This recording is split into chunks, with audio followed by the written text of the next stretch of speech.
viewers, it's me, your Captain Vasco speaking. Hi, hello, welcome, hi, it's me, I'm big, I'm on the big screen instead of the little box. I'll be there in a minute, I'll be in my small box prison a little later on.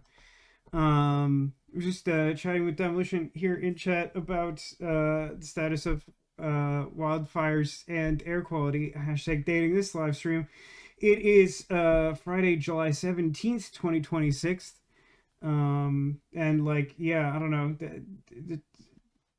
I've heard from some other folks in that area about like varying accounts of how bad it was. The streamer I mentioned, Lucky Wolf, I think she said that like the front door to her apartment building is like a dense metal door, and like the residual heat in the air from like the fire and the summer combined made it like too harsh for her to like open the door with her hand. She had to like grab it with something else. I'm like, that's a unique type of challenge that I did not have even in North Hollywood when I was there amidst some pretty severe and fairly local wildfires, and also like didn't have good air conditioning, and also it is always the summer there, and also the summer is worse than the not summer even though it's always summer. um you could literally smell it in the house. That's like a real issue, particularly, you know, depending on the circumstances of like what your air conditioning is doing. um I think you had said your like move date is like still a little bit in the future, like next week. Is it affected by the craziness, Demolition?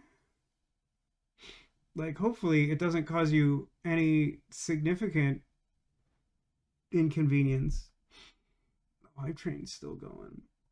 So far, no, but maybe. You know, that's probably the answer I should have expected, but I'm glad it's at least a temporary no. Thank you for the resubs leading to the hype train in chat. Here, I have one of these live. My mom loves those. My mom's in chat. Hi, Mom. Supposed to be up by July 31st. Now it's August 21st. That's interesting. I mean, there are much worse problems to have, for sure. Um, I mean, I guess hopefully you just don't like need all of that. Oh, good. The other monitors being a problem. That's good. I did lose power here for like, I don't know, like 20 seconds, like whatever like the minimum amount of time is to like make everything turn off. Like that is the amount of time that I lost power like this afternoon, like right when I was trying to make a VoIP work call. People might not be able to secure financing. House. I've only bought a house once. I gotta tell you, buying a house kind of sucks. I'm not here to try and tell you that you should not aspire to own your own home. There's a lot of positives to it. But I must caution you that like not everyone will highlight how much the process of actually buying a house sucks. And if you already own a house, you have to couple with that the process of selling your existing house, which I have not had to do because I'm currently living in my first house. But like, dude, it sucks. Also, it sucks worse if you're like, oh, I forget the technical term. Your like mortgage agent is just like absolute like vomit. It's just like not good at all. There are like few people in my life that like I hold like a forever grudge against despite like not really knowing them in person. I think that list is exactly two people, and my mortgage agent is like for sure one of them. Boy, she sure tried her hardest to make that process as difficult and unpleasant as possible for no value to anyone, including me, her, or the bank she works for. Also, I'm already livid about this monitor garbage. Okay, hold on. What is the way that like least probably breaks the stream for me to try to deal with this, huh? The answer is there is no good outcome, but I like move this over to the other monitor. And then what if I just like what if I just gave this a friendly little toggle, which for sure won't like destroy the integrity of Twitch or the live stream or anything. So come back on and like don't be like a pain in the patoot. Thank you kindly. No idea how long I have to wait to gauge if that worked at all. Now I have to remember what I had open, which is this and the other thing. We good? Looks like we're good. Okay. Yeah, like I really don't want to go into detail, partially because like on some level, like it's embarrassing that it was just sort of like, well, I don't know, it shouldn't be embarrassing, but like basically I was like counting on my like, there we go, it still sucks. I was counting on my like, uh, what is she like, loan agent something? I don't know, but the marshal of my mortgage, um, like I was like extremely clear about the fact that like I'm new to this. I have no idea what I'm doing. Please help. Please help. And like there was like a particular element that required like specific timing, and I like reached out to her like multiple times, and I was like, "Hey, you and I have discussed this. We both know this thing has to happen, and that there's a correct time for it to happen. I need for you to tell me when the correct time to do it is." And that was like after an initial like conversation or two where she was just like, not now, I've decided. And like for some reason I just like, you know listened to the expert. I know, what a fool. And then we like got like basically right up to closing, and then she's like, oh my god, you didn't do the thing. And I'm like, right, because you didn't tell me when was a good time, and now there's no time and I have to do it now. And she's like, well, the thing is like a real problem now. And I'm like, whose fault is that, you insane person? You're the sole person who had input on this other than me, and you're the one with experience, and I told you that I needed your experience, and you just decided to be a gosh darn psychopath. Did you hear new LG monitors come with adware? How does that even work? Explain to me how that works, Demolition. So I've been trying to toggle the monitor. I apologize for the slow response to chat.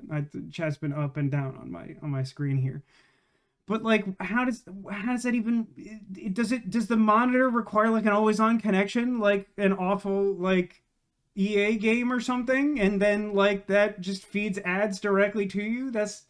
I have to assume that constitutes a war crime. Hi Keen, welcome to the stream. How are you doing? Um Computer's running smooth this week after last week's run around. That's good. I don't think I got the whole scope of what was going on there, but it did sound bad. Um 15-hour days of reno now? That's like a lot of renovation. Wait, 4 full months to go, but also the move-in date is like a month and a half off.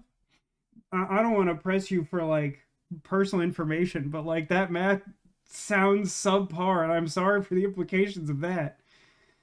Are you also being affected? We were talking about the air quality thing. I was a little out of the loop until like today. I picked up some.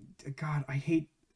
It can't be the monitor itself. Like the two monitors I possess, I bought at the same time. They've made like the same trip.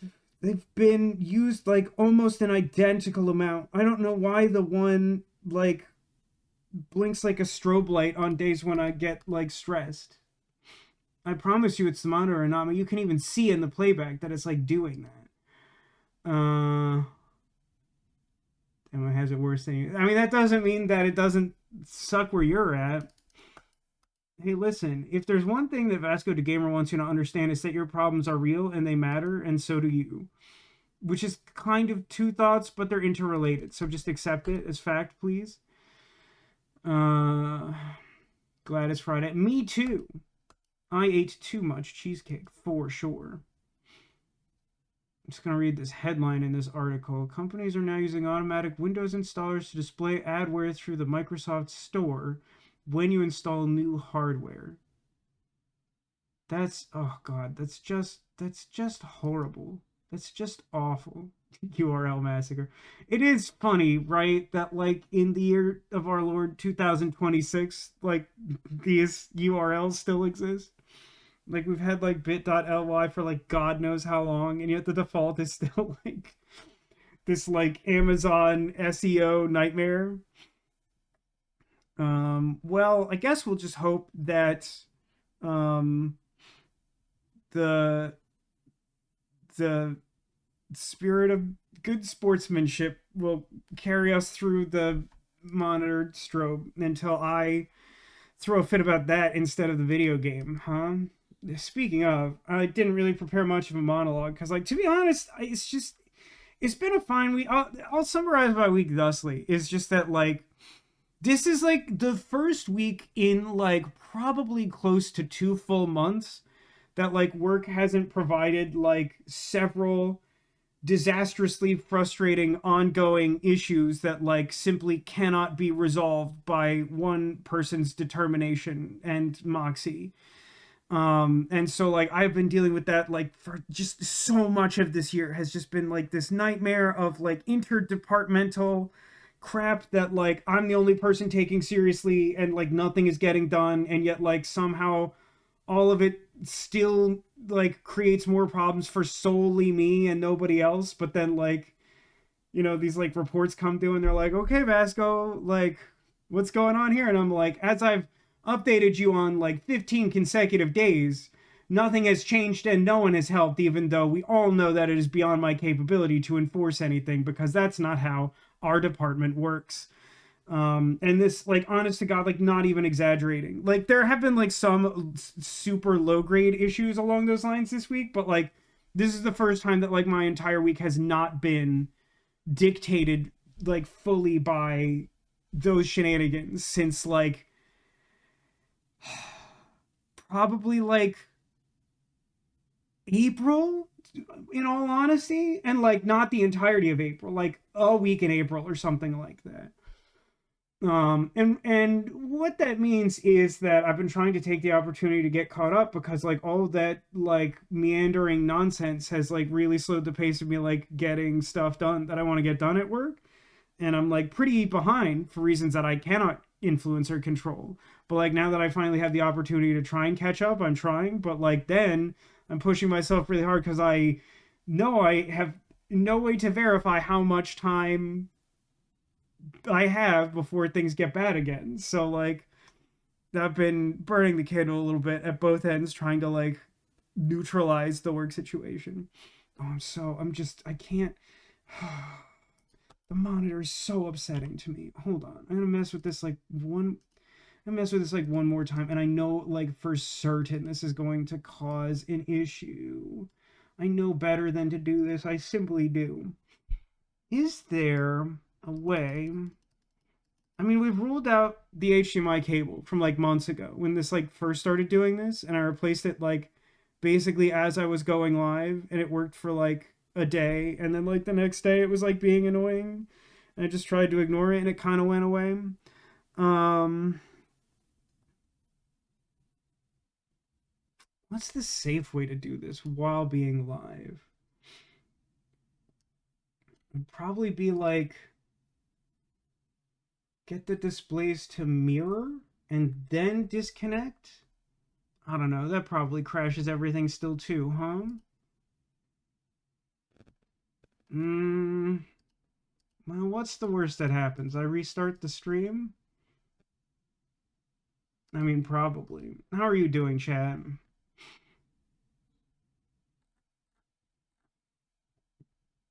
You seem to be okay. All right. I just the second I start trying to do anything, it like chills out. I don't know. Is there a possibility this also could crash the stream? It's been a while since I like manually updated my graphics card driver. Is that a thing that might help? It could, I think. I don't really know that it will solve this, but like this has sometimes solved some monitor related problems. Still have no idea why it would be one and not the other. This makes none sense to me. This is like the slowest loading application of all of them, perhaps, of all time.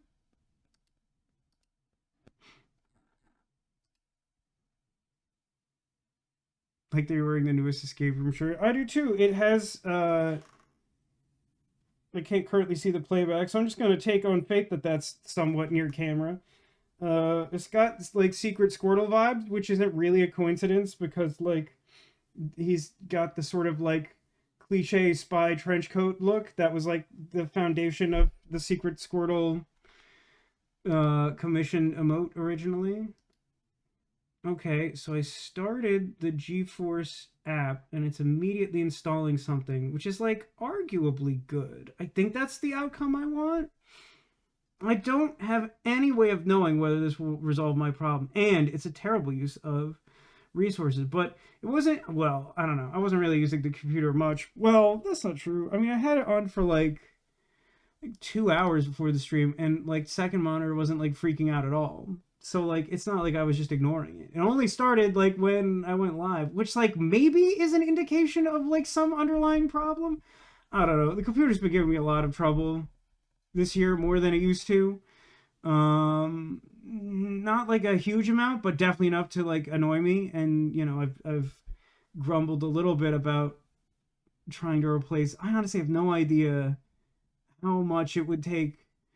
Like everyone talks about the inflated price of like memory and graphics cards and stuff, but like I haven't actually kept a close eye on it. I don't know what it would take to get like a new computer. I know that it's not a good time for it, is mostly everyone's estimation. Okay, so that popped up on monitor 2, huh? And like looks unhappy, but also hasn't finished loading. Okay, I don't remember. Do I remember what my login for this is? And by remember, have I saved it someplace where I might be able to access it? The answer is like probably.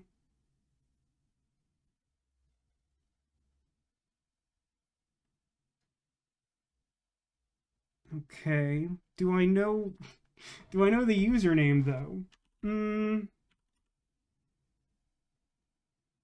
No, that's good. Not really taking input very well. This is everyone's. Listen, I have it on good authority of past experience that people actually really like troubleshooting streams, which is like weird, but like universal. I don't know. Like not just mine, like other people's also. These are the times I'm really glad I don't ever use like screen or window capture. Unless I like really, really have to.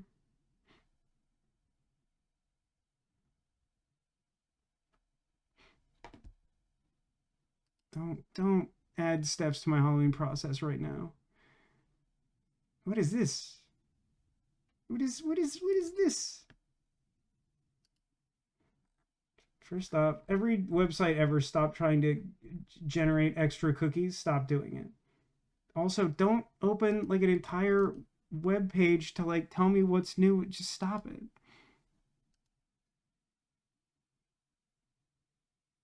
Oh, this will be fun. Let me go ahead and download this driver. I'm really hoping this solves my problem. It'll be really funny when I do all this and like it destroys the stream and doesn't solve the problem.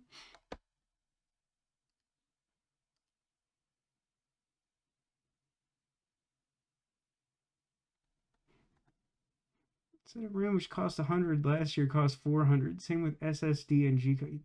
I thought I'd recently heard that like solid state drives were like even more inflated this year than they had been. Like they hit like a recent spike or something.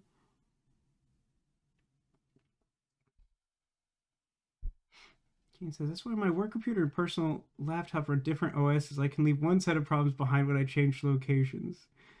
It's a solid strategy, I think. 400 to 500% increase. Those are bad numbers. I don't like those.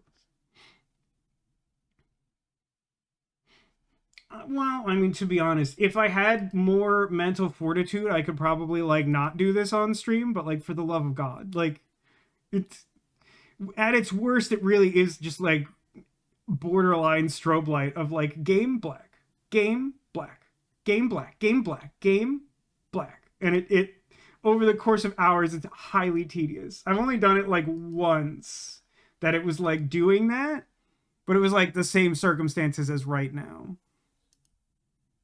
I mean, what is it? What even is it gonna do when I try to tell it to like install this? Surely nothing good, right? Yeah, that's fine. I did tell you to do it.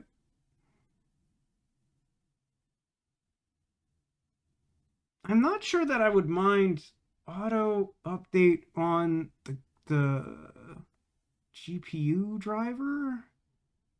I don't remember specifically turning it off. There's so many things that are so aggressive about like wanting you to install updates, and like so many of those are like so much more likely to break something or to like disrupt. I there's I I think I understand conceptually why it is that like on like startup so many things like trigger and like ask you for like restart, but like also it feels like insanely annoying where you're like, ah, good, I've booted up my computer and turned on like all the software I need to use for whatever task I'm trying to use, and then it's like, we've just it's imperative that you restart the computer as soon as possible. I'm like, I literally just did, can you chill? At this point, it's hard to know what price increases are being caused by tariffs and what is straight up price gouging. Well, here's a tip: it's all price gouging. Everything that claims to be a result of the tariffs also price gouging. That's the fun thing. It's all price gouging.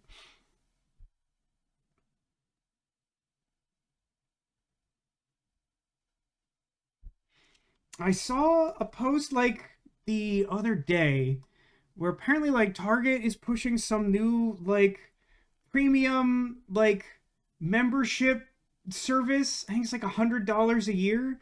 And I saw like a post where someone was like calling it out as a scam, and they're like, so here's the thing, right? It's like $100 a year, and it's like main selling point is that like you can have Target stuff delivered to your house for free.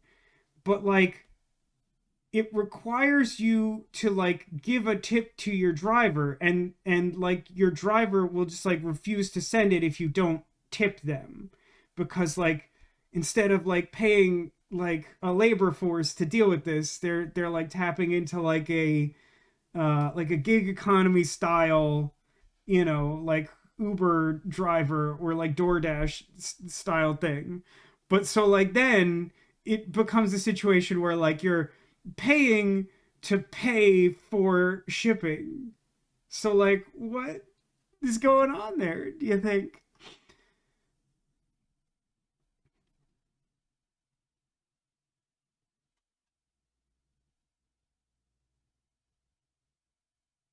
Boy, this update sure is taking a while. Anyone see any good movies? Any good TV shows starting for like the quote unquote summer season? It'd be really funny to just like let this go in the background, and then like somehow Rise of the Golden Idol doesn't crash. Wouldn't that be remarkable? That would be funny. That would be the type of thing that I can imagine happening to me in a cosmic sort of sense. Been watching the Apple TV Dark Man. I still haven't gotten around to that. I know basically nothing about it other than that it exists. Still on Widow's Bay, The Wire, Babylon 5. I've seen very little Babylon 5 in my time. Most of it when it was airing, and I was definitely too young to understand what was going on. The Wire I just haven't seen also. Sam Neill binge. Ugh. Rest in peace. What a tragedy. I mean, by all accounts, he seemed to have lived a good, long, great life, but like it just sucks to hear of his passing.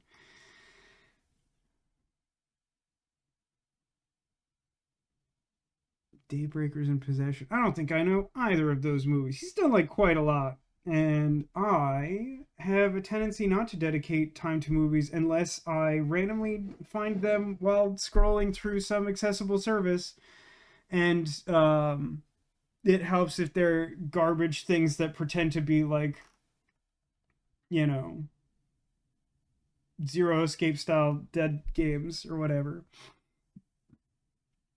Do you see the really nice physical version of Backrooms they're putting out? I was aware that they were like on the cusp of release, and that they were like, is it like 3 or 4 hours of bonus content? I think is this like one of the big selling points on that. I think you posted it in Discord. I don't remember seeing it there, but I'd seen some discussion of it online.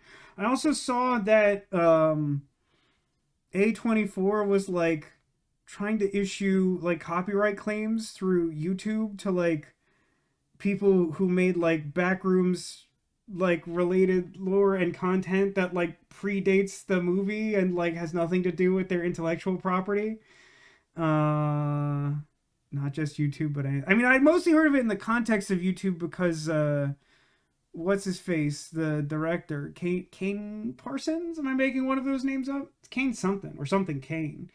I read that he had sort of leveraged his like clout with A24 to get them to back off YouTube in particular. You got it. Yes. Remembered a name. That won't carry over into the gameplay as a reminder. All the names are complete nonsense in Rise of the Golden Idol, and they will not be remembered. Except for history's greatest hater, Angus McBain. He's the best character in both games by a huge margin. I know that Apple TV just launched a new Anna Taylor-Joy show, like today, that I haven't had time to watch, that I'm interested in, because I can't decide if I actually think that Anna Taylor-Joy is like an exceptional actress or if she's just a good actress who has like good taste in projects, but like the stuff I've seen her in, I've both liked on its own merit and liked her in it. I know that what was that one called? Like Night in Soho or something, like looked really interesting to me, but I heard really bad things about it, but it took really long time to get to streaming and I never got around to watching it. That's something I should maybe do at some point. But like, I don't know, it looks kind of interesting.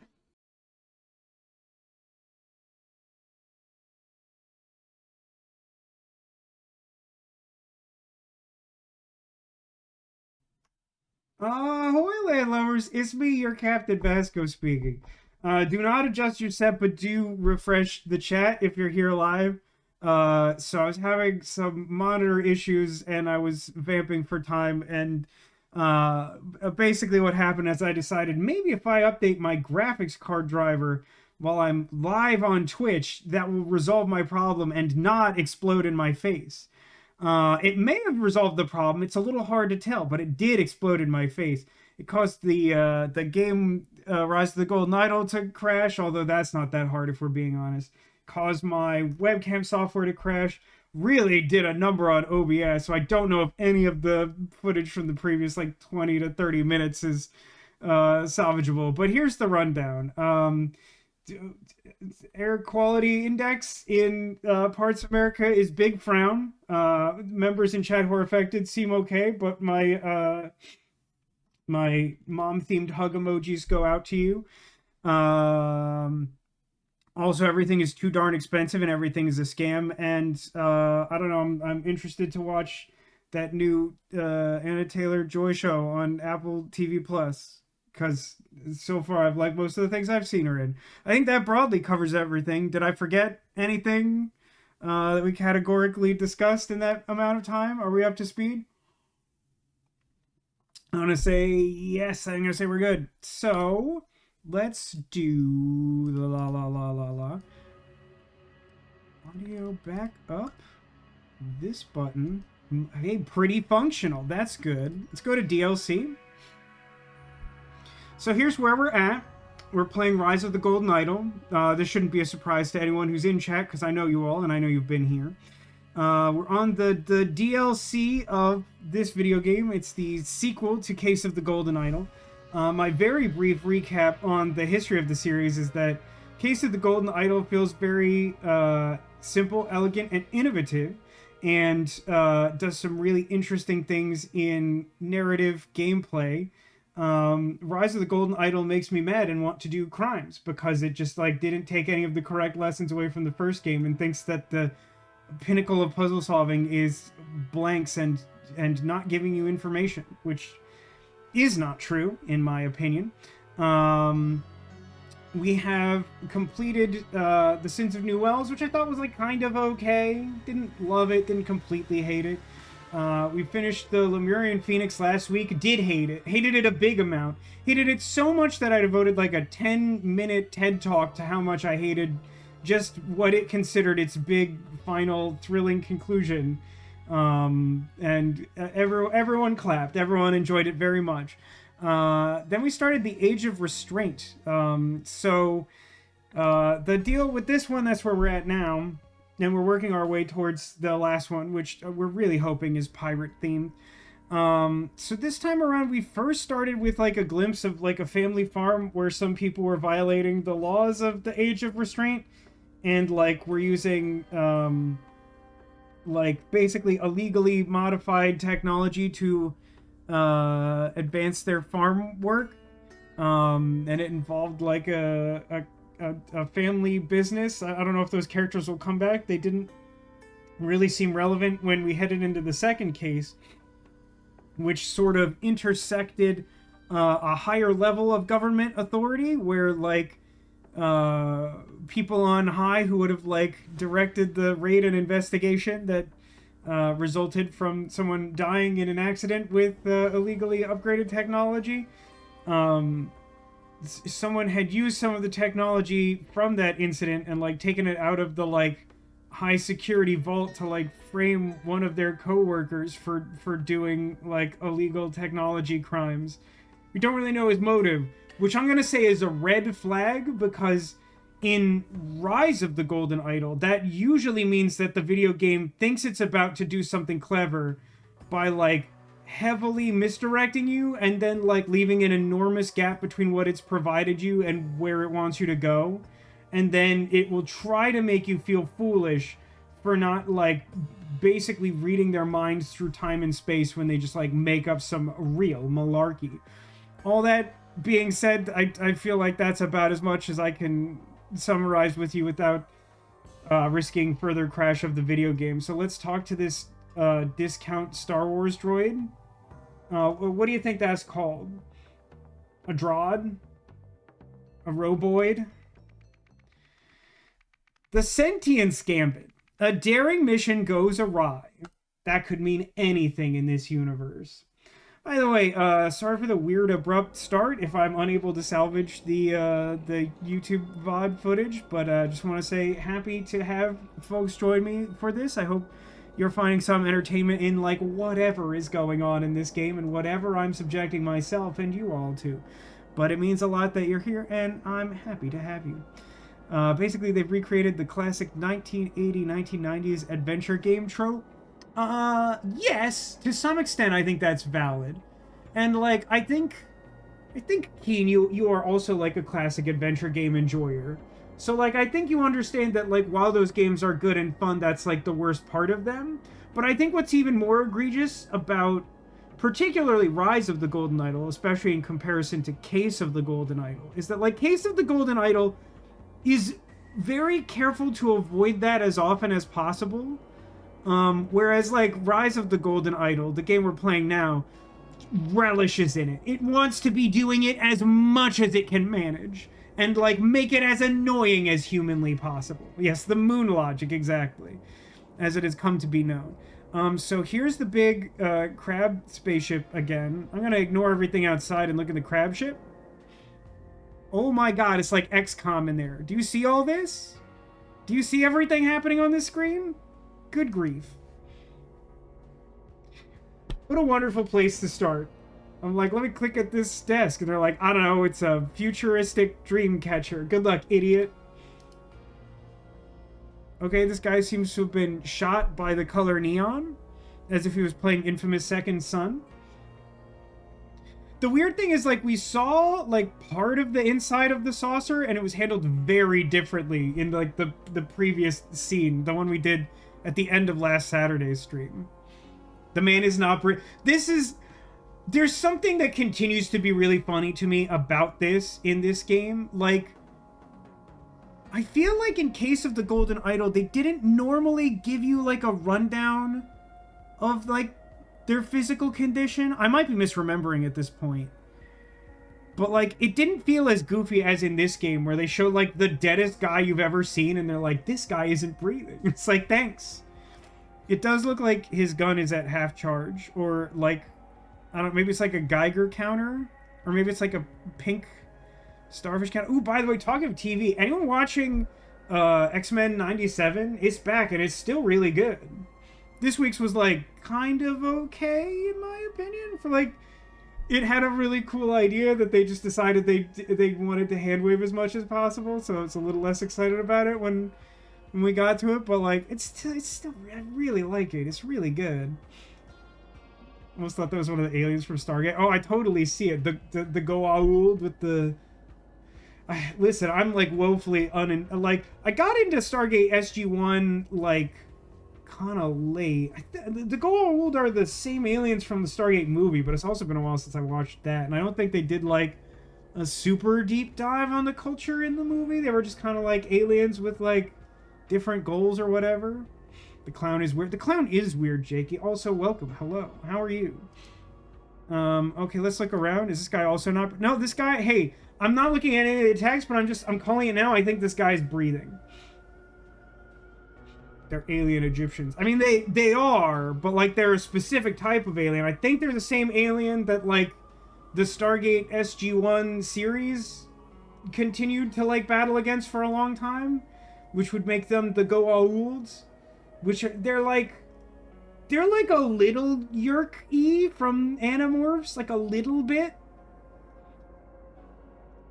Is that, no, that's like blood seeping through, but they're like, so like the spot is continuous, right? The green spot, but there's like a weird black mark that I don't know what that indicates. And then there's like blue goo. Yeah, Teal'c is a Goa'uld, like a sort of like reformed Goa'uld or something along those lines. So one of these days I should like watch all. So like I got into Stargate SG-1 like in like how many seasons did it run? Like 10? I think I started around like 7 or 8, and I never really went back. But, like, I got really into the spin-off that happened around that time, Stargate Atlantis. Like, I'm a huge Stargate Atlantis fan. Oh, my God. Love Stargate Atlantis.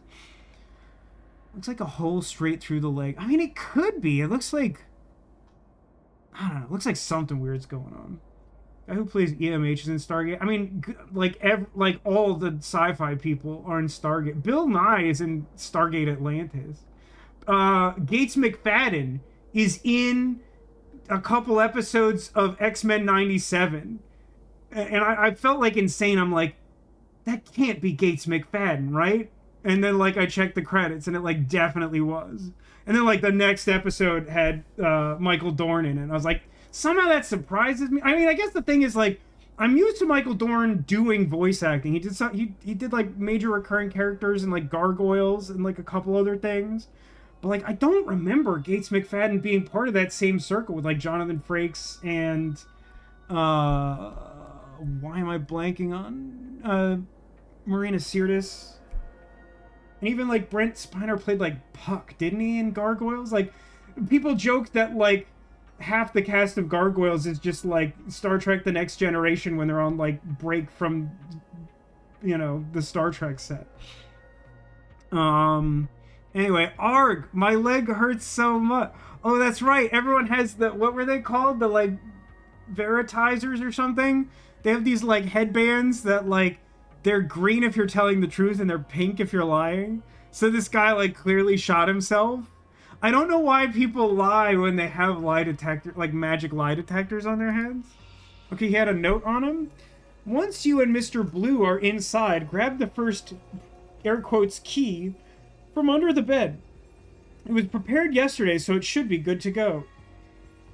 Take care of our main priority first. After that, use the second key, the one you brought with you, to get the third. Oh boy, what a riddle. Hand the third key to Mr. Blue. If they start together, why doesn't Mr. Blue just have the key? Well, he does what he needs to do. Bring the stuff back to the entry point. Mr. Green and I will meet you and Mr. Blue there. Okay, so it's like Baroque works in space or something? Okay, hold on. We have Exhibit A1, Exhibit A2, and Exhibit C3, PO. And then we also have a circular saw. That wouldn't have been my first guess, but I'll take your word on it. Hold on, the details. Not looking at that at all right now. That's fine. Let me look in this room next to the guy who's breathing. There's a lot going on here. I'm guessing that these are like memory discs or something adjacent to that. Mr. Blue Sky. I'd be down. That's a good song. Yes, it was. Isn't that like a song that's in like every like indie movie trailer for like 7 years consecutively or something? Okay, I discovered the Symbols records. I like. Oh my god! Oh, it's Flap Flap. It's a space manta and a sad crayon clown and the ever watchful apple and like the space whales from Ahsoka. And that duck that might be a rabbit, you know the one. If you know, like, brain teasers, you know the duck that could be a rabbit.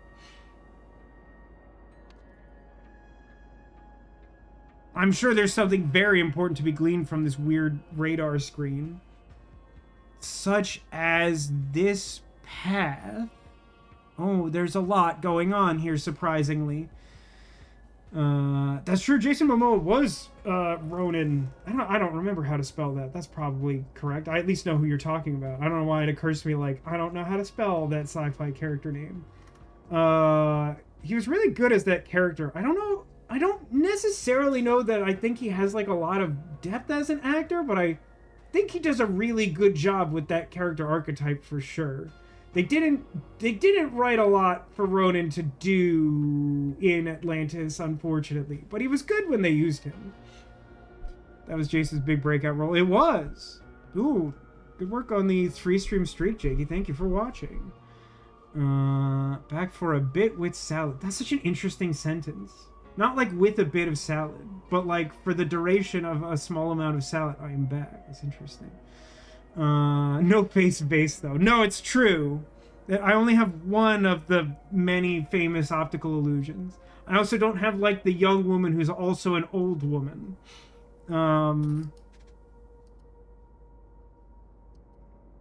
Oh, they have different information. Good grief. Oh, we're gonna be here a long time, I think. So I'm thinking this is like tracing someone's movements. Each one of these is like a particular person's movements. Darn indeed. Okay, this seems like a thing I'm just gonna have to come back to later. I don't think I have near enough information to understand. I don't need a map to get to Bonetown. Don't need a map to get to Bonetown, but I gotta tell you, I could definitely use a map to navigate this XCOM invasion map. Hey, wait, someone opened this bubble and like jumped out. That feels important, but also subtle. Like the type of thing I would miss and that the game would give me a hard time about. What's happening here? Is this one of those things where like you're traveling internationally, right? And you see like a restroom and like they're trying to use like a non-language sign to demonstrate like, you know, male and female bathrooms. And like they just like use two shapes and you're like, I don't, which is the one where I can pee right now.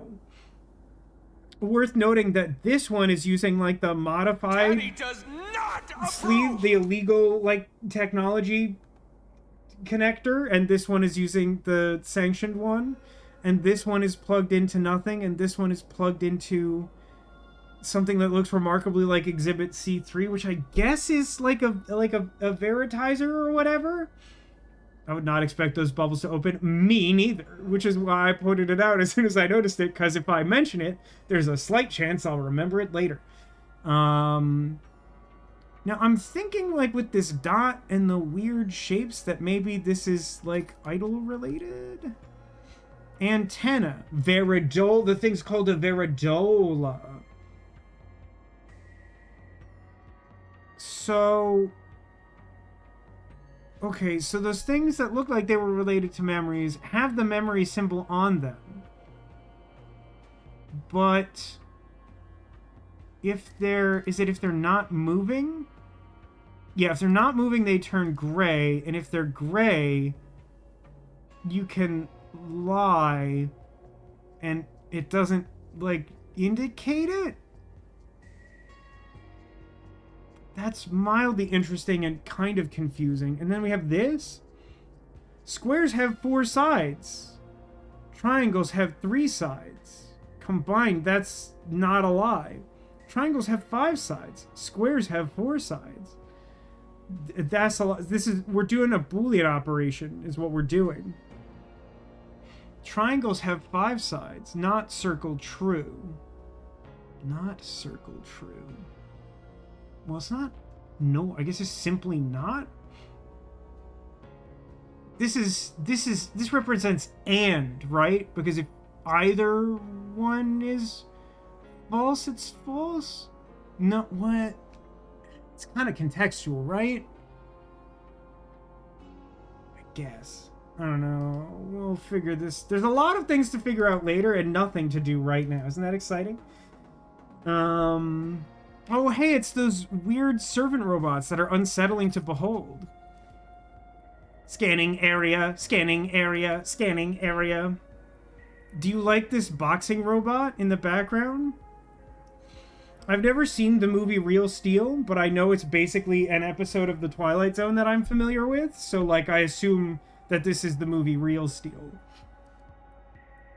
Okay, not like a whole lot going on in that room. Here, what is this, a furnace? Okay, hold on. It's like a duty roster. This tells me where people where people are allowed to go. Bethabs has no access? That seems weird. Okay, hold on. A suggestions box? Things would run a lot smoother if we were all allowed to calibrate temporary Veridolas rather than having to wait for Gim to do them all at the start of each job. Rejected. If a sentinel cannot perform his or her duties for whatever reason, the person immediately below them in the chain of command should take on their responsibilities while a replacement is sought. Approved. Surely this factors into Hector Simcard's evil scheme that I don't understand. Dispatch call log, 10:05 a.m. Anonymous caller reports sentient robot in Sector 4. Code red, dispatching full team for investigation.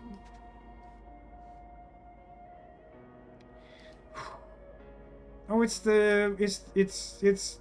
Olmec or Zordon. Insert your favorite big talking head. It's getting less pay for more responsibility. I know, they were doing it way back in ancient times, and it hasn't gotten any better. The Prime Sentinel entered earlier, as only he is permitted to do. As per protocol, he identified himself, and I saw that he spoke true. No one else has come. Okay, this coupled with the thing that we just learned makes me think that whoever is just below the Prime Sentinel neutralized the Prime Sentinel and, like, managed to pretend to be the Prime Sentinel by nature of this regulation that's in place. Oh, there's more information if you click on his head. 10:15, verbal command received. I am the Prime Sentinel, let me in. Alright, this feels like this ties into the Boolean thing. Although, let me in isn't like a statement you can verify as true or false. We're searching for the golden monkey. I think you mean the... Well, I don't know. Considering that it's the golden idol, perhaps their ancient version of the silver monkey is the golden monkey. You might be onto something there, Jakey. It seems so awfully dangerous. You could easily sabotage people and move up. And team up with folks to remove other people. Oh, yeah, yeah. So again, it really mimics like modern like corporate structure and ethics. And it's great, and everyone loves it. And there aren't any problems with our society at all in 2026. Analyzing command, correct command given, scanning Veridola, Prime Sentinel status confirmed, running open vault. Well, clearly not the Prime Sentinel winning. Who has entered the vault today? And also, okay, now I can look at the vault for reasons unknown to me. There's so much going on. What the heck? Oh, good, it's Etham's diary. Okay, so Etham was, like, the son of the farm family, of the guy who, like, died in the incident at the farm family in the first scene in the Age of Restriction or whatever. Dear diary, why did they let him have at that? It's silly. It's a silly conceit. Whatever. Dear diary, I've been stuck in this room for days now, alone with this automaton and his creepy little statue. Patala keeps telling me all I need to do is instruct the robot to remove the memories, I have about tampering with the harvester, and they'll let me go. I don't know how much longer I can hold out for. At least my Invisibook prototype worked, so I was able to sneak this diary on board. I can't take this game seriously. Do you see what I have to put up with when I play this video game? They're like, boy, I sure want this character in prison to be writing, like, their actual thoughts in a physical diary, but that doesn't make any gosh darn sense. And so the end of his diary is just like, it's a good thing my Invisa diary prototype worked. Like, get the heck out of here. Get stuffed. There's so many ways to do this better. Like, an incalculable number of ways to do better. Like, listen, I'm not gonna pretend like I've been, like, completely objective about my frustrations with this game, but can we at least agree that this game is, like, kind of absurd? So we are aliens. So the interesting thing about this game is that we are no one. What we're looking at is an ancient, like, highly advanced civilization that, like, somehow in, like, cases that happen earlier within the scope of the gameplay, but later chronologically, just kind of ignore the existence of. Like, previously, in case of the Golden Idol, they were sort of like, oh, so, like, the Golden Idol presents, like, magic, but, like, an ancient culture sort of, like, had a technology that did things that we don't fully understand now. And then, like, at a certain point in this game, they're like, that culture lived for, like, hundreds or thousands of years and had, like, flying saucers and laser guns and stuff. And, like, we just ignore, like, 99.9% of that and just sort of talk about the idol occasionally, and even that is treated as somewhat mythological. So, like, we aren't really any of these people. We're just kind of, like, looking at the events to try and figure out what happened. We're, like... I mean, you could sort of think of yourself playing this game as, like, an alien, like, evaluating the people of this alternate Earth, you know, like, after a whole bunch of time has transpired or something. So someone, like, cut through the hands of the robot with acid or something. I don't know. I don't really know what's going on here. And then there's this. Okay, so this is a box where you put the frozen guy. I don't know how you... I guess you just lift the Twinkie and set it on top of him. But then the placement of the lever and what its possible function is are confusing. And then there's another room with a bunch of empty cubbies and confiscated artifacts inventory. A1, A2, A3, B1, B2, B3, C1, C2, C3, Pia. Okay. I still feel like I haven't started to understand anything. Oh, no, I clicked on these, did I not? Oh, I click on them again. Oh, and they have a log. The logs are, like, surprisingly and unnecessarily well hidden. At 8 o'clock, scheduled function detected. Patrol ship. Running patrol_duty.exe. 10:10 a.m. Verbal command received. Set patrol area to gym only.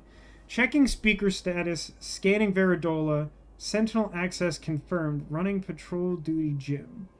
So, we have to be able to figure out who has, like, patrol or gym access or something to resolve who did that at some point.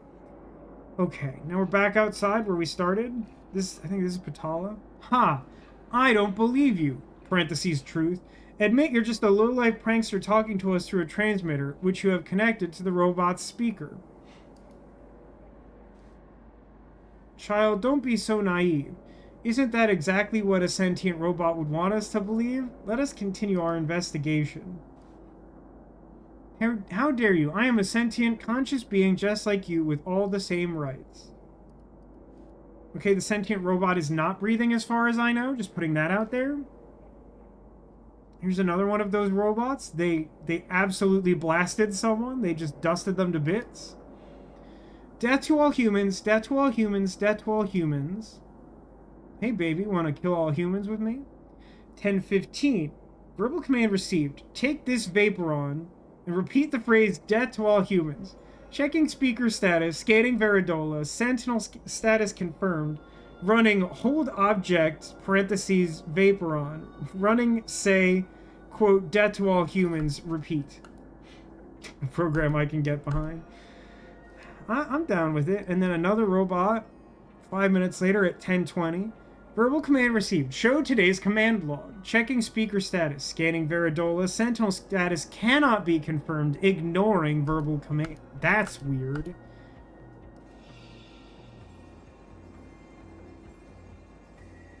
I'm amused that this is somehow the last thing I looked at in this area. I think it is. I think this is the last thing.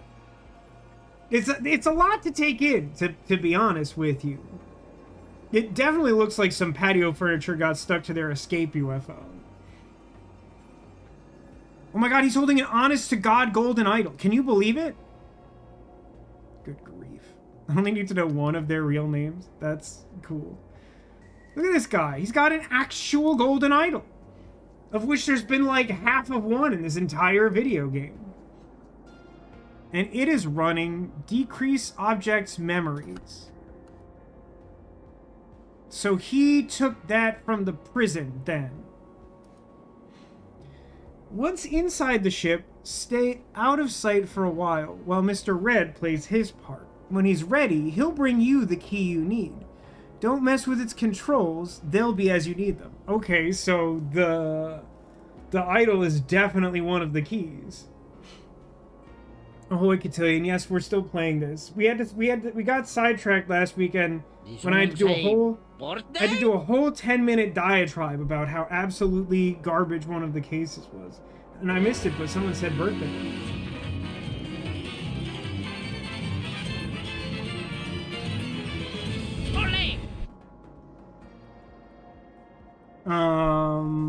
Yeah, okay, so this guy's Mr. Blue, I think. When Mr. Red's ready, he will bring you the key you need. Don't mess with his controls, they'll be as you need them. Head to the room directly in front of the one you originally entered. Inside, use the key Mr. Red gave you to disconnect me. Remember, you're looking for a duck. Just white hot flames on the side of my face. After that, head back to the entry point. Mr. Green and I will jump out of the rabbit and meet you and Mr. Red there. So I'm pretty sure this guy is Mr. Blue. Actually, wait. I should be able to check this. Who is the one who receives the key? Once you and Mr. Blue are inside, get the first key from under the bed. Take care of the main priority.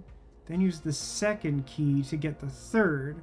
Hand the third key to Mr. Blue. So, yes, I believe that makes him Mr. Blue.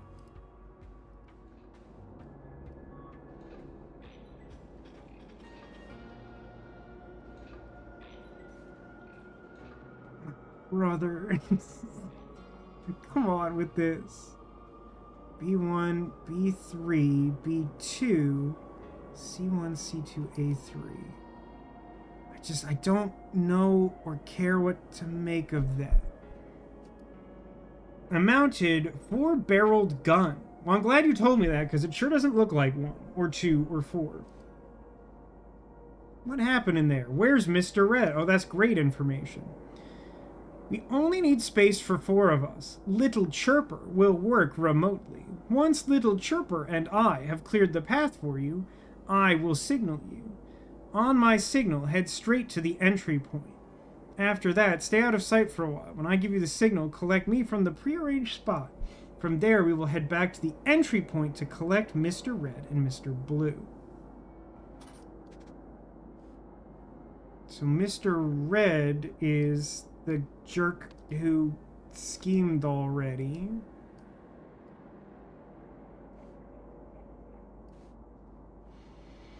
You got most of what you came for. Let's just go freedom at last. Okay, I have all the information I could possibly need. Obviously, I don't know why anyone would question that. Once I'm alone on the ship, thanks to Little Chirper's performance, ensure that the path is fully clear for Mr. Red and Mr. Blue. I think that makes this guy Mr. Green. Is that right? Wait, we haven't heard anyone reference Mr. Black. While Mr. Red takes care of our main priority and Mr. Blue plays his part, set up my demise. Okay. Yeah, obviously this guy's like a sentinel and important or whatever. Once everyone is done, signal Mr. Green to collect... No, Green is this guy and he's black. Okay. So that's all fine and good, except like the most difficult part is still unknown.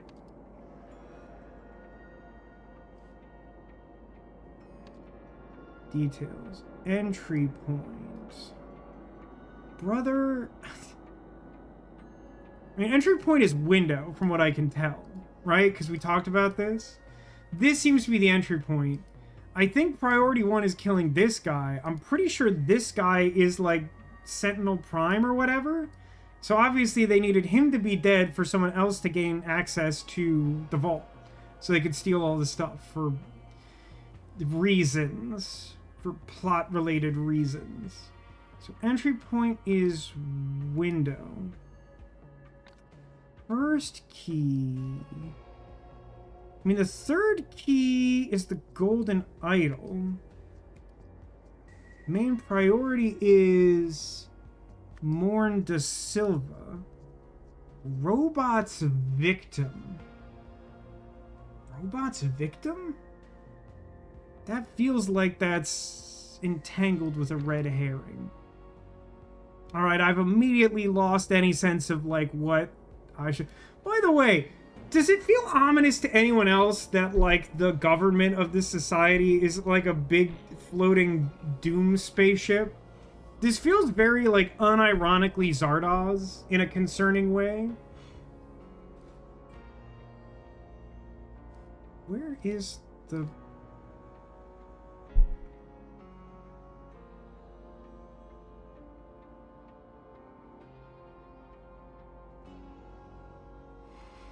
So they somehow disabled...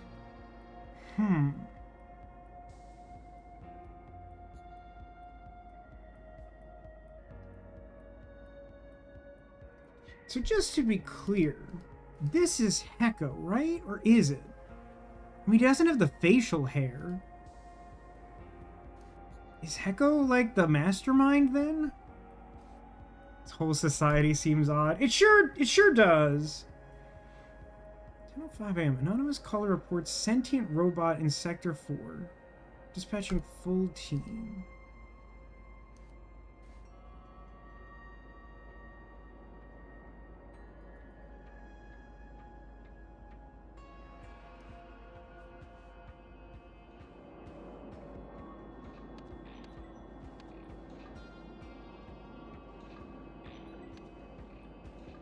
Read like every note like 1,000 times. By the way, can we, like, it's been a minute since we've talked about it. Does anyone feel as though this animation is adding anything to our experience? Like, I think it would be fine with me if the ship moved a little bit. This is just like really distracting and like not helpful or particularly engaging.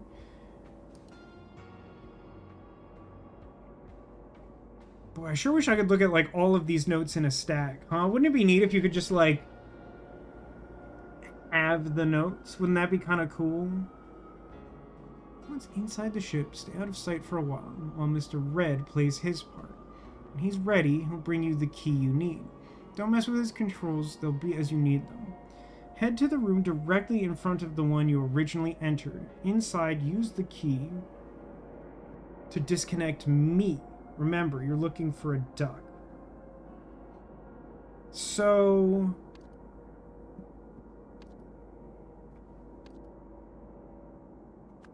the duck is Mr. Black, then.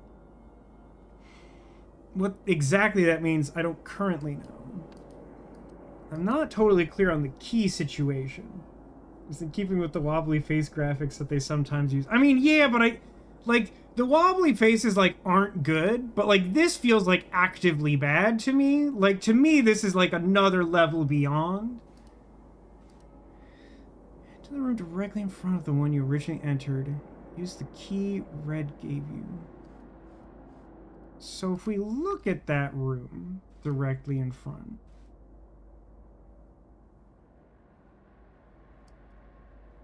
so the question is, did this go wrong? I think the answer is yes.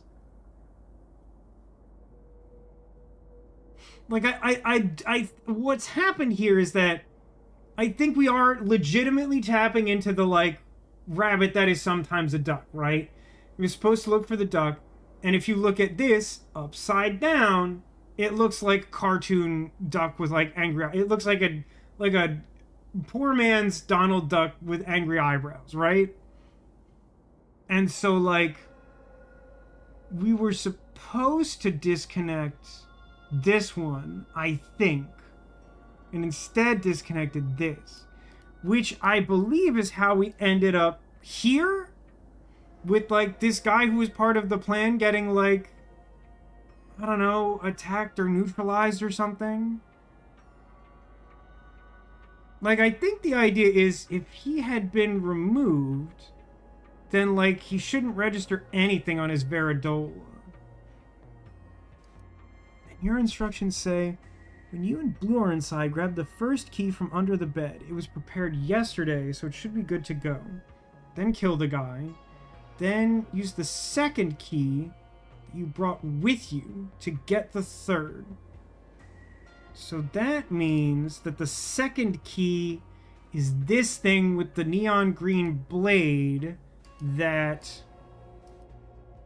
cut the hands off this to get the idol. Okay. So then that is the second key. Is the circular saw. The robot's victim. Oh, the smudge mark. Got it. Okay. That's what, like, that robot didn't kill anyone, so it I think it is technically a red herring. Or at least based on the information we have, it seems like someone killed that person. And then as a result, they, like, sat a robot there and gave them a gun and said, like, look conspicuous. I order you to be guilty. Okay. So what key got him into here to get the golden idol?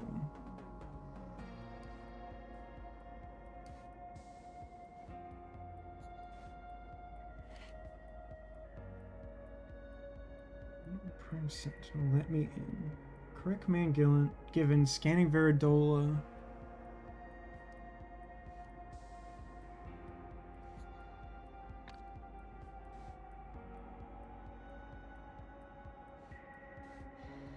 Oh, there is a lot to look at, huh? I guess it's similar to C3, but C3 is not, like, neutralized Veridola. Oh, okay, wait a minute. So circle dot just lets you lie outright, it seems. So what we've done here is we've used, like, illegal aftermarket logic technology to change, like, the base analysis of a Veridola. So, like, it only recognizes truth when you lie?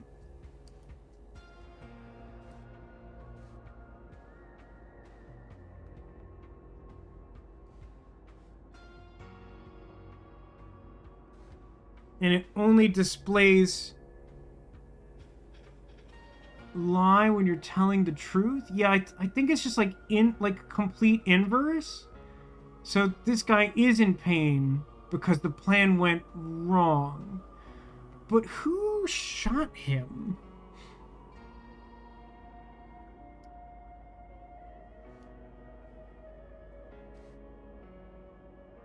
Should I remember what this is? This looks a little familiar.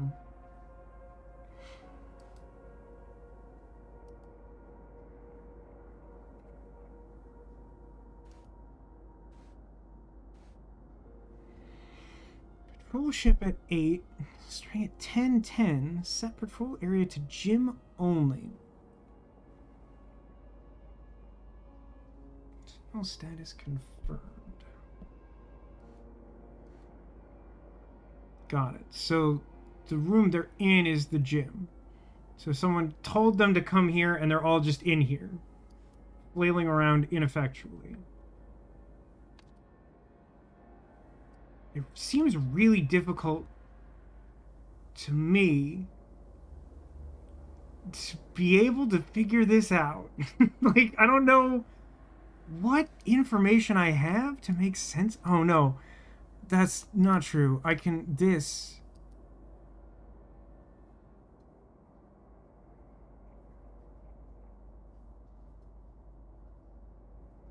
So this is Mr. Black.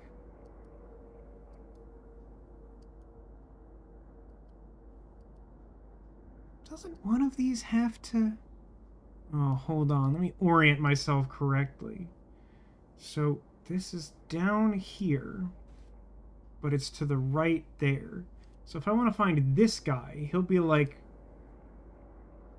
45 degrees left of the dongle.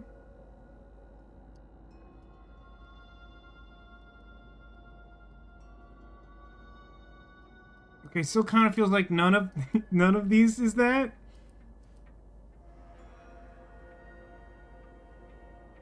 I mean, I'm inclined to say that...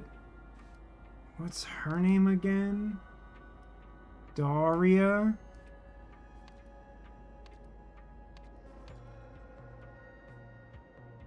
Like, Daria is the one who's just standing there, huh? But again, like, the way... Like, I feel like it's demonstrating that she's, like, here, not here. Oh, but wait a minute. Maybe I'm misinterpreting that. Is there a way for me to know? Brother. So I guess that's just like straight... I don't... So I think...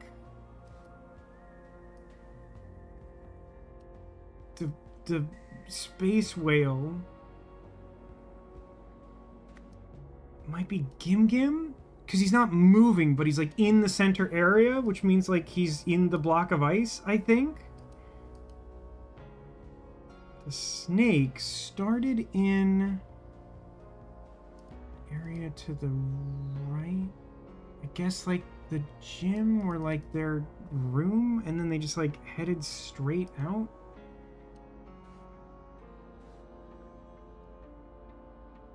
Yeah, gym would be like here.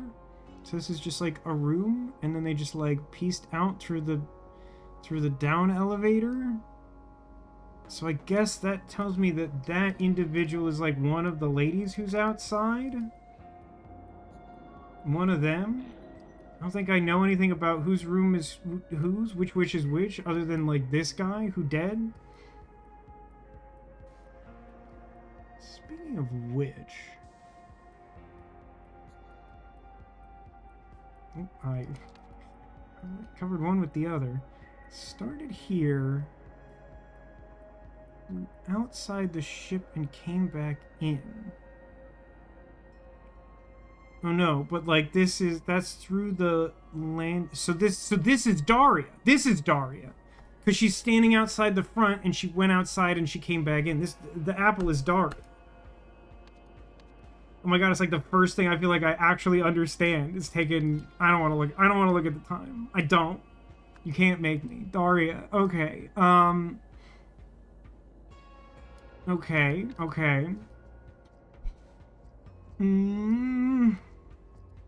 Flap. Who'd have Flap be? That's like also one of the two ladies outside. So that and Snake are the ones outside? But one of them stopped in a different person's room? Is that right? That's what it looks like. Or is that a person's room? Yeah, I think all the outer ones are like quarters. And then the duck, huh? Oh, that's okay.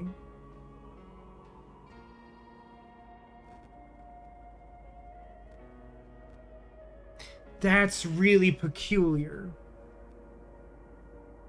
Wait, that's really peculiar.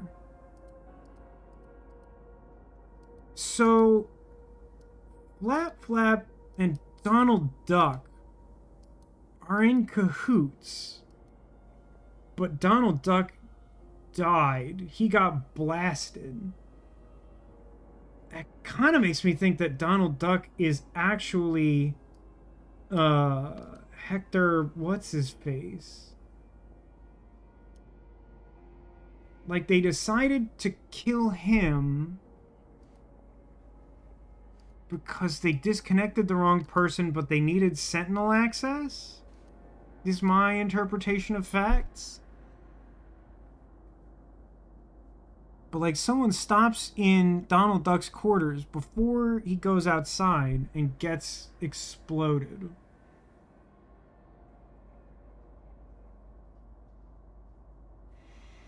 But, like, as far as I can tell, there's only two people that Hecko can be. Hecko can be the smudge on the wall or, like, the masked man. For some reason, I don't...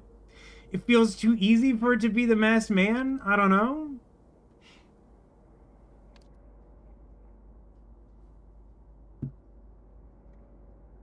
Do you like the way this... let's read this out. To clear the coast, blank to blank, and then blank the blank to the blank. To enter the vault. Blank a blank that blank had blank. Once inside blank and the blank. Using the latter, blank, who, realizing what had happened, blank to the blank and blank. Blank and blank escaped in a shuttle. I mean, clearly that last one is you, Sir Galahad Nye, right?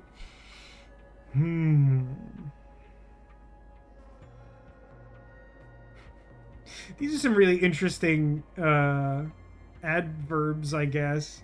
Purposefully, mistakenly, repeatedly, belatedly.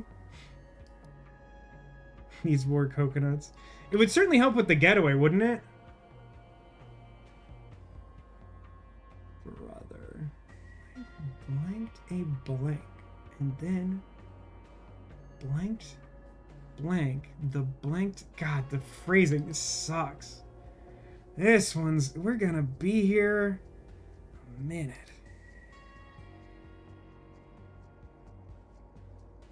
Do we know what makes the pink death starfish?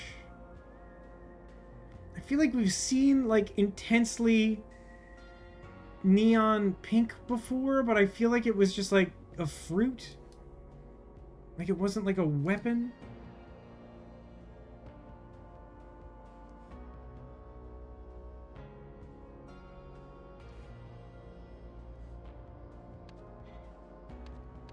At some point, someone realized what happened, huh? Is the first key? It's a good question, video game. I don't know. I really don't know what to make of the bins of contraband. It's like really not at all clear to me like what they're getting at with those. So obviously I'm ignoring that. Once inside the ship, stay out of sight while Mr. Red plays his part. When he's ready, he'll bring you the key you need. Don't mess with the controls. To the room in front of you, use the key to disconnect me. Remember, you're looking for a duck. After that, head back to the entry point. Mr. Green and I will meet you and Mr. Red. Yeah, so Green's the shuttle guy. Yeah.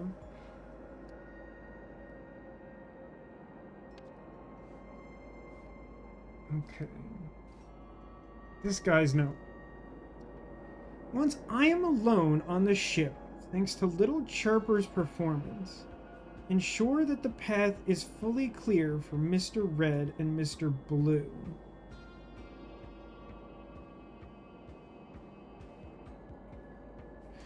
So wait a minute. Mr. Black isn't the mastermind. So I think the guy who got blasted is Hecko. But I don't know why the others would keep doing the heist. I'm a little unclear on like what their communal goal was.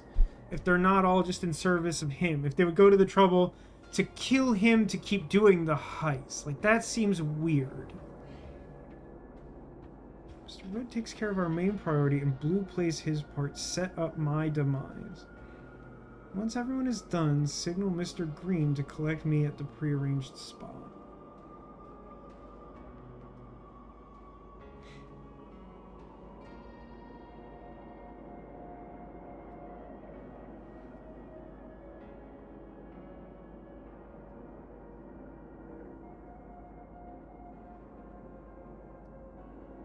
So he's supposed to be a llama. He's supposed to be dead. Understood.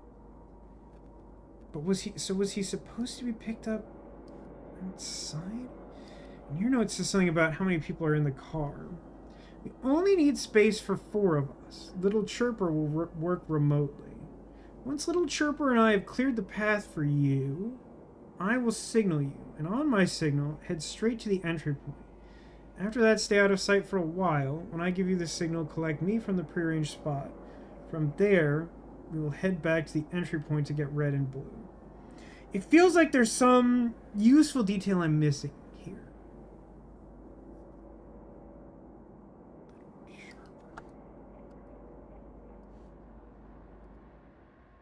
Is Little Chirper the first key? No, the first key is under the bed. It was prepared yesterday. I don't know what that means. Take care of the main priority first, then use the second key, the one you brought with you, to get the third. Is the first key just like a gun to deal with the first priority?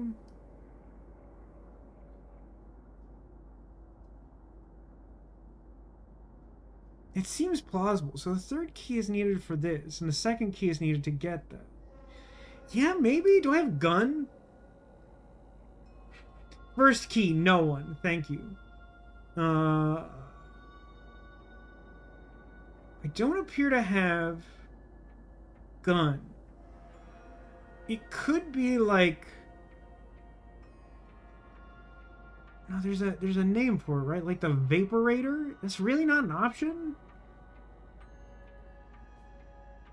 Ship gem, idle robot, no artifact. It's not artifacts. Artifacts are like a tertiary goal or something. Patrol robots. Patrol robots don't get issued any commands that like lead to something, do they? Hang on.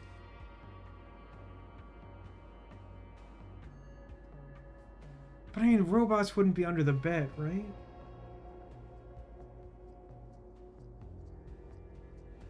Here's the key, the one you brought with you to get the third. So that's gotta be the saw. Because that gets the third. So we know what the third does. What is the first key?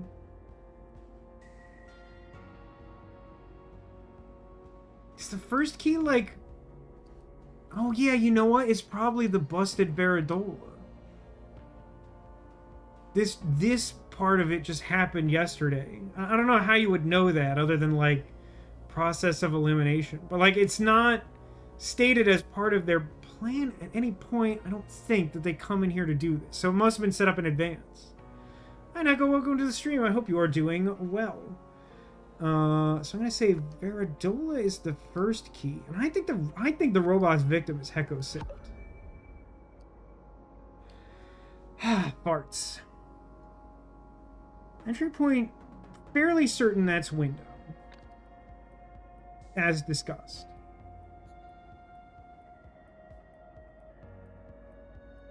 Main priority's gotta be Morn. Does that mean Mr. Black is Hecko? Then who's dead? And why is it not Kuzco?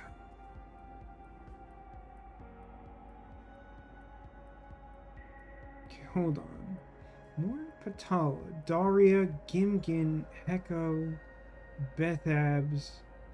Like, everyone is alive other than Heko. I don't understand. Well, I guess the idea is these can all be red or gold? Maybe that's something?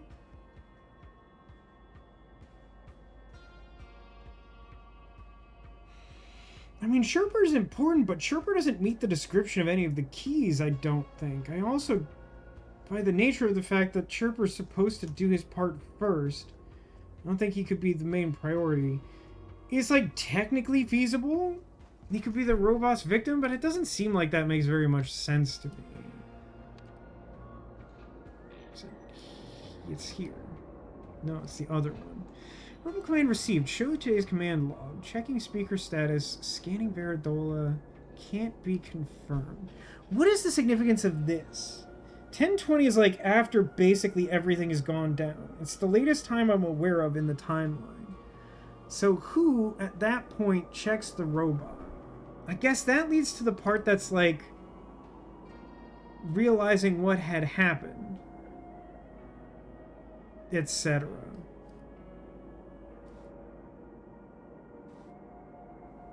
Death to all humans. 5 minutes before, this robot was given the command to hold the Vaporon and repeat the phrase death to all humans, which it did after confirming authority to give the command.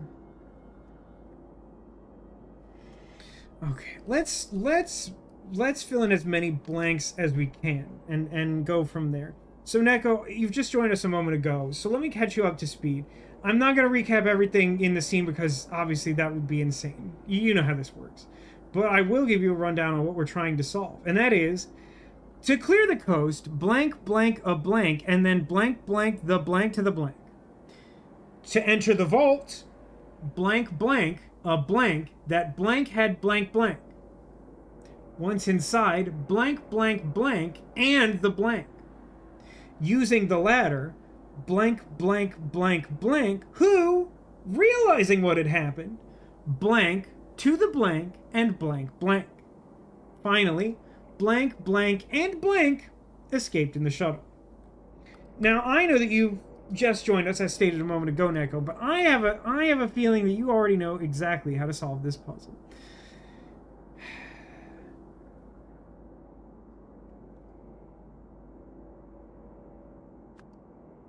I mean, we cleared the coast with a sentient robot. And then blank blanked the blank to the blank. And then someone blanked the window to the ship? Man, that would be an annoying, unnecessary blank if true. Yes, I understand quite the tale. Well, don't go spoiling anything for me, Neko. But like, I don't know. I have a certain feeling about this. Whether it's good or not remains to be seen. To clear the coast, blanked. What do we have here? Stole war shot returned reported ordered miscalibrated disconnect. I mean reported, right? Because there's a log of the report in the furnace. Anonymous caller reports sentient robot in Sector 4. So reported a sentient robot. And then, I mean...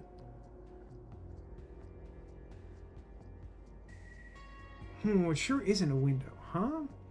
And then... wore the...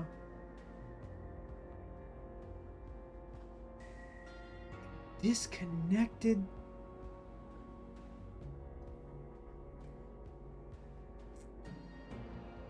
I don't know.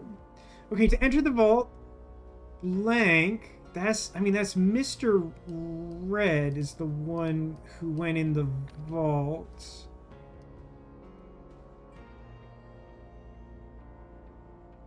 Okay, so words. Enter the vault. Mr. Red blanked a blank. That blank had blank. Okay. This is purposefully miscalibrated. I'm having a word stroke. Is purposely by itself simply a word? I feel like in my head that should just be like purposefully. I don't know if that's like an American thing or like me being an idiot. Mr. Blue, Mr. Black, is this Reservoir Dogs or Cluedo? I think it's more like Reservoir Dogs. Like, to summarize broadly, we're definitely talking about a heist. So, Neko, if you happen to remember the big crab spaceship from last weekend, it's back in Pog form. And so, like, what appears to be going down is that, like, I'm not 100% sure on the ultimate goal of the thing, which is always a great sign for Golden Idol. But, like, it seems to be, like, a partial, like, coup for, like, power among the group of the Sentinels, but, like, also just, like, a heist to steal, like, artifacts of value or something. Or maybe it's, like, literally, like, some people in the group want A and B, or a combination.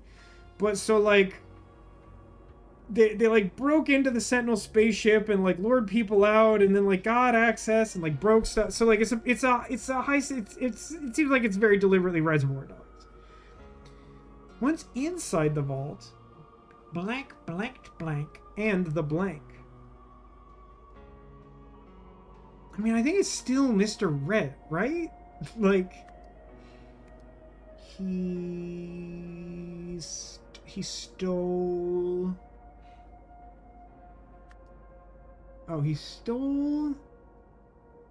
Oh, I get it. Stole artifacts and the Golden Idol. Oh, that's right. Hey, Neko.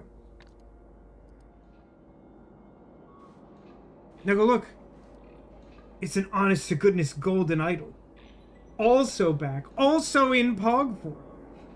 By which I mean Poggers. Which is something I don't say lightly. Okay.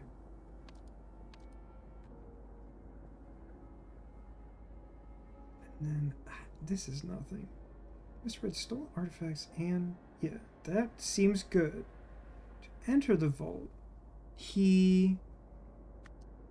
wore a Veridola that... I'm gonna say Mr.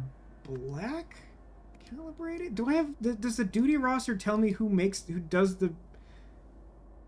Oh, that's interesting. Wait a minute. That's weird. No, you take over the role of the person. Yeah, so...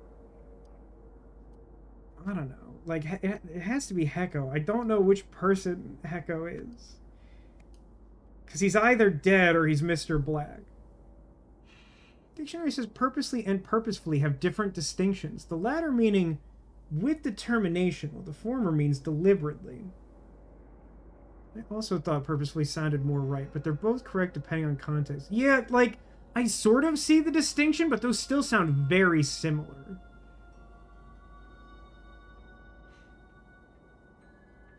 Because, like, with determination seems remarkably similar to deliberate. It's not exactly the same, but it's very similar. But so... we have some insight now on why Heko framed Gim Gim before, because he needed to calibrate the busted Veridola. And we know that there's like a weird rule where if like someone's incapacitated and can't do their job, then you automatically get a promotion, which as discussed earlier seems ludicrous. Okay, so using the latter, Mr. Blue... Green is the driver. Mr. Blue. This is mistakenly...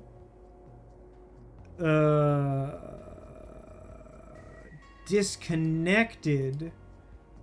Don't know who.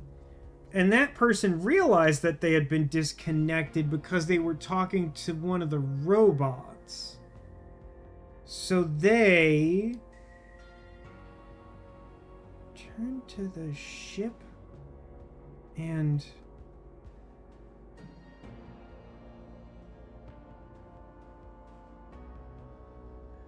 Shot Mr. Red? Oh, I accidentally zoomed in. But wait, if that's what happened, how does he end up explode? Who's the victim? They're similar enough that they can be interchangeable except for when they can't be. Exactly! That's exactly correct, Neko. A somewhat unhelpful description that is fully and technically correct. So, I mean, obviously in the end, Mr. Green, Mr. Black, and Mr. Blue escape in the shuttle. So wait, whose symbols do I know? Daria. So Daria is not either of the ducks. As a result, she shouldn't be the one... Well, doesn't she kind of have to be?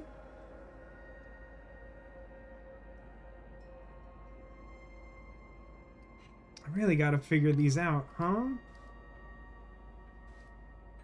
Is there anything to be gained here? I don't think so, right? I think the only important fact here is that this could arguably be mistaken for a duck.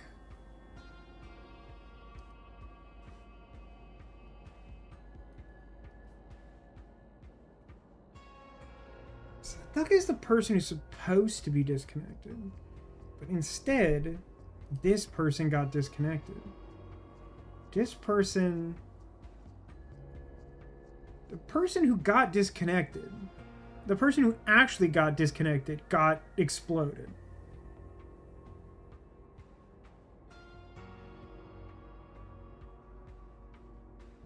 Which is very confusing. I think I must be misinterpreting something. Because, like, it just doesn't feel like this meshes with the remainder of the facts. So I know the whale's Gim Gim, right? I think that's reasonably straightforward. Like, that just seems like that's what that is. This person went outside without incident. This is either Patala or Bethagar, whatever her name is.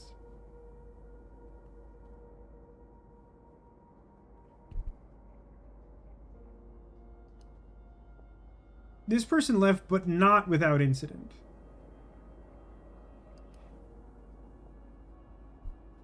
This person, what's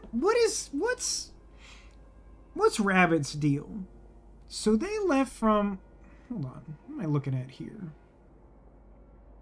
So this is,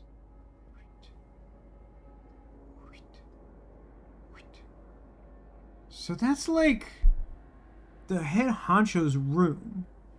So he starts there and like patrols the hallway for... He does like a round of the ship and then doubles back and takes the elevator outside where he just like bumps off, which is weird. Does that mean that it's the robot? Oh, it's someone here. That's what that direction indicates. But that is an unusual amount of activity. They just did a lap of the hall. At what point did this individual meet up with the ship? This is definitely Mr. Black, right? Which I already have written. I'm just not 100% sure who that is. Is the cola bottle on the end sad? It's so that when you turn it upside down, it looks kind of like a duck with an angry eyebrow on it. Because if you're familiar with the fairly famous like optical illusion of duck that is sometimes rabbit, one of the instructions that was given on this mission was like, you have to disconnect me from like the memory machine. Remember, you're looking for the duck. and they were supposed to connect this person as like the mastermind of the heist, is my interpretation.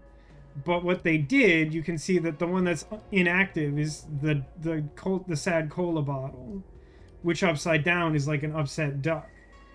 And that, through a complication in the plan, you see, because Mr. Blue mistakenly disconnected that person, who then realized what had happened, and then blanked to the blank and blanked blank.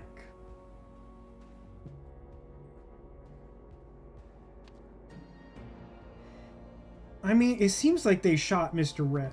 I must be honest with you. Like, it feels like they action verb hard. And I don't think, like, this guy has to be the highest priority. It just makes the most sense. What does disconnecting the device do? Well, one thing it does for sure is that it's interesting. That doesn't necessarily mean they died, right? That's probably just that it's no longer tracking them. So, like, what... I don't know if it's the sole purpose, but, like, the main purpose in terms of when we look at this machine, what it does is it, like, tracks the movements of the Sentinels. The 6 Sentinels are, like, connected to this machine, and as a result, like, looking at the machine can tell you what happened to them. The plan was to fake this person's death for reasons that aren't entirely clear to me. And so instead, it just like this. Okay.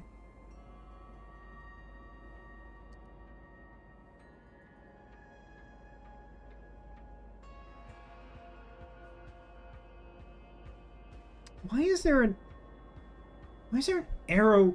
No, there's an arrow at the end. Yeah. This has to be Daria, right? I'm pretty sure that's Daria.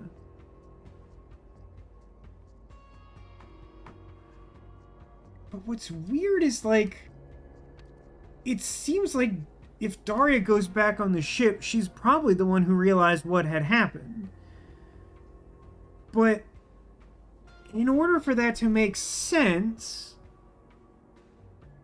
wouldn't she need to be disconnected in a way that she is not? It makes someone look dead. That means the Sentinels know where each other are normally. I don't think, like, at all times, but there's this device on the ship that, if consulted, has, like, a record of where they are currently. And seems to track them for, like, a day at a time or something. A sentient conscious being just like you, with all the same rights. I don't believe you. Admit you're a low-life prankster talking to us through a transmitter. Don't be so naive. Isn't that exactly what a sentient robot would want us to believe? I don't know what she's getting at. I don't know what this sentence is at all. Like someone got shot real bad.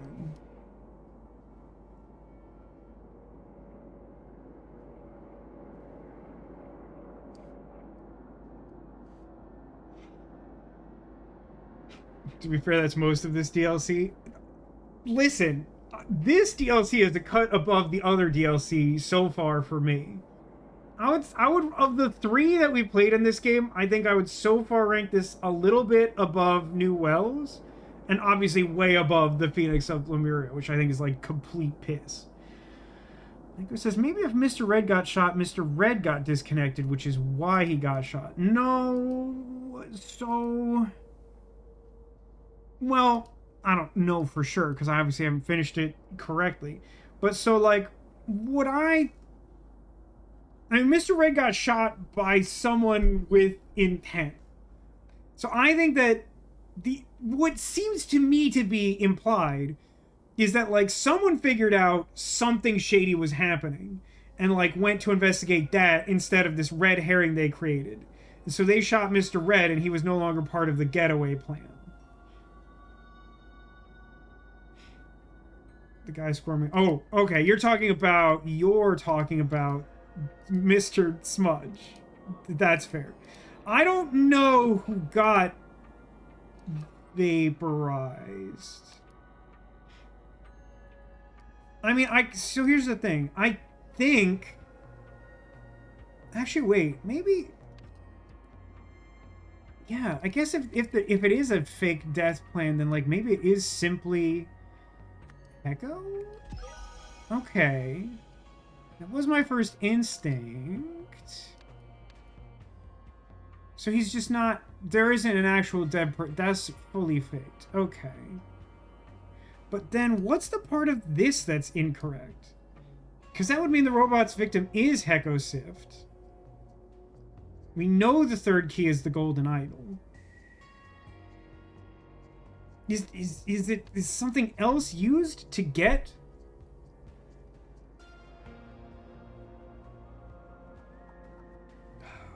It's got to be like first and second key. Everything else is locked in. Is it literally both? Is it just invert the two? The first key under the bed was prepared yesterday. I really think that's the Veradolwa. Use the second key that you brought with you to get the third. Now, how do I know what he brought with him? So this guy isn't Heko, even though he looks closest to Heko. In my honest opinion.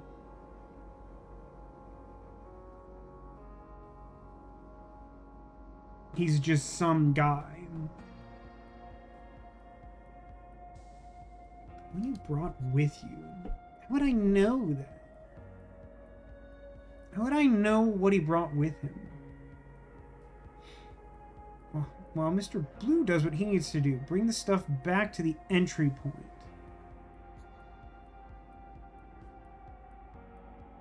That's interesting, though.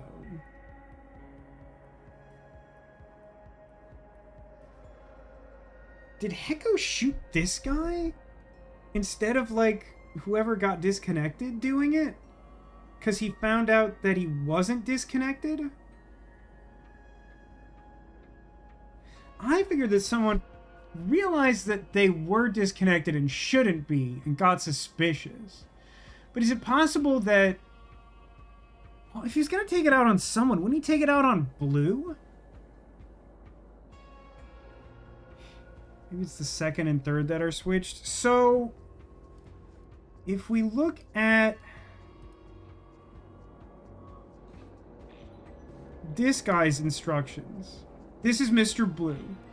His say, when Mr. Red is ready, he'll bring you the key you need. Importantly, he says, don't mess with its controls, they'll be set as you need them, which in and of itself implies that the key this guy needs is the golden idol, because the golden idol is known for having settings. It's an important feature of the golden idol, and nothing else I think that factors into this case does. But also, it says head into the room directly in front of the one you originally entered. Inside, use the key that Mr. Red gave you. So this is all talking about the third key. And it says, remember, you're looking for a duck. So if we look at, like, this is the room where they entered. Someone, like, opened this window. They came in. They shot this guy so they could gain his access to other parts of the ship. Then the room directly in front of that is the one with, like, the duck and all that nonsense.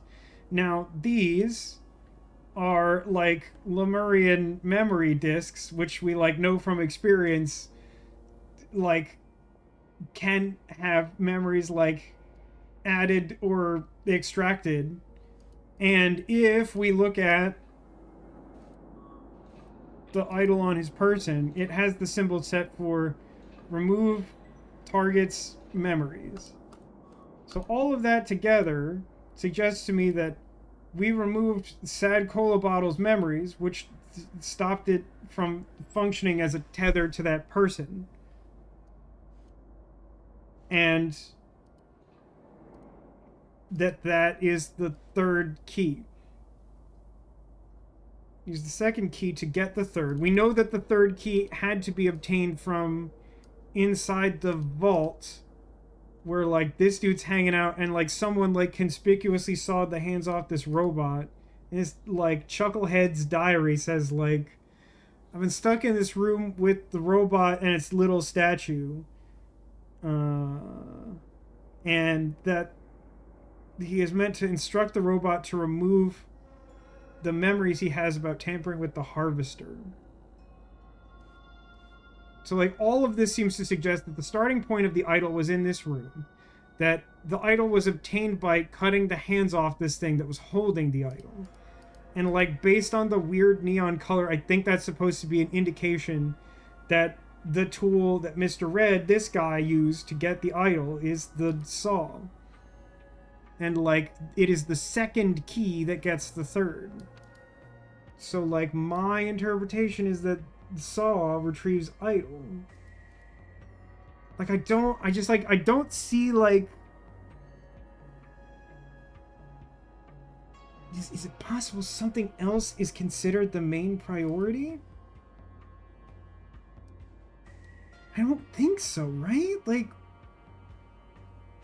I mean, first off, I'm gonna try switching second and third, even though I know that's wrong.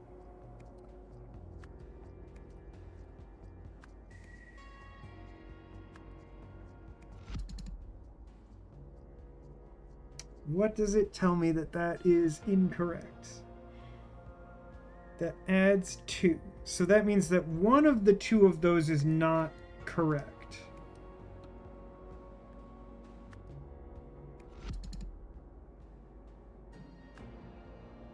What? Wait, what?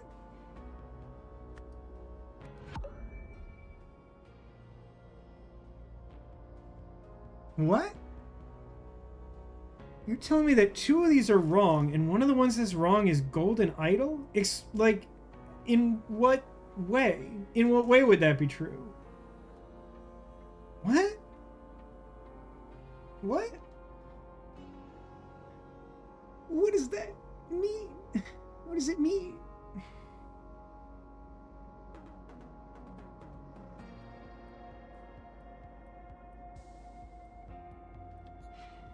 Main priority. Take care of the main priority first.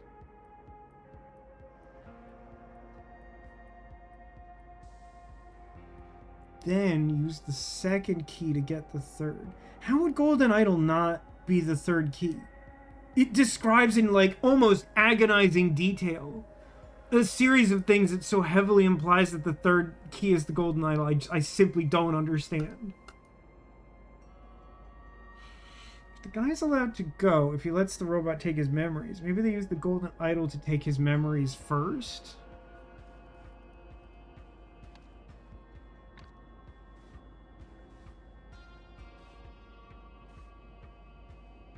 I don't know how you would know that, even if that was true.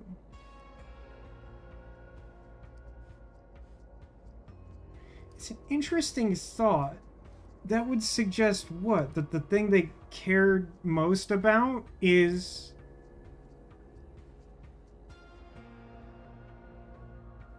like, knowledge of illegally modifying technology? I don't know how you would know that. Prime Sentinel earlier. He identified himself. Let me look at the duty roster.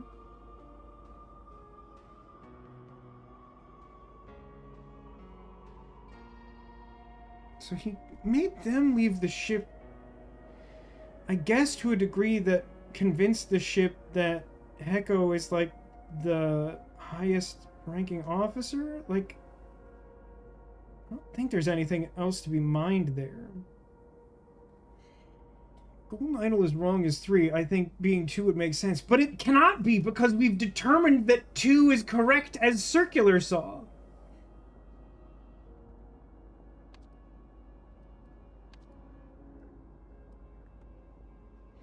So, like, behold, if I change Golden Idol to no one... No, wait, am I stupid? Wait.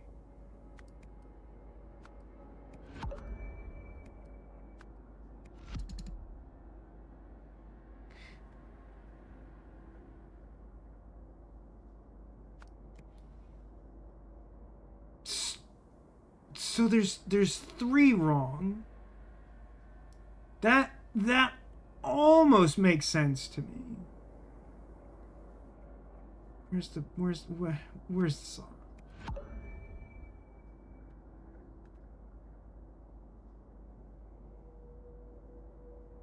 I thought I tested something that proved that, like, I switched out one of these. No, I think I just did something wrong.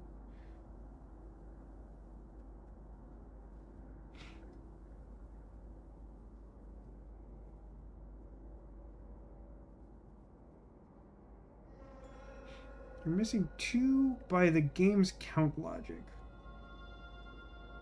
I mean, currently, yes.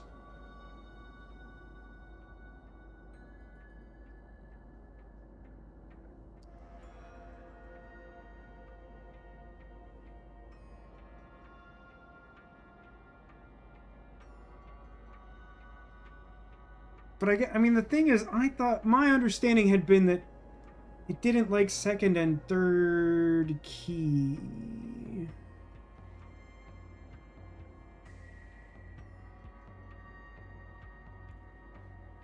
I guess, are the artifacts the main priority?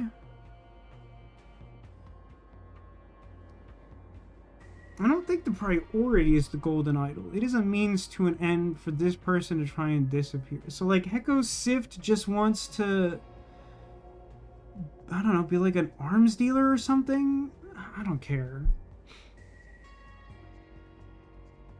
If I'm interpreting Robot's victim correctly, I think we've already proven that that's Hecko. Maybe we're treating Morn as a means to an end? Maybe the artifacts are the priority? I mean, they do say that, like...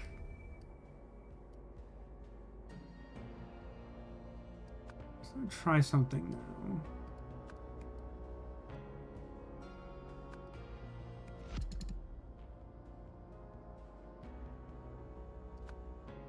Guess I'm not... I don't know if that tells me anything.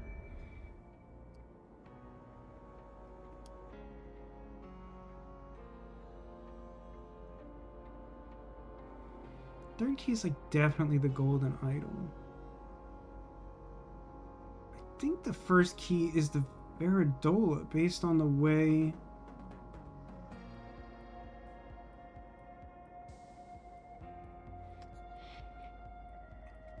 The entry point isn't the... Well, it has to be the window, doesn't it?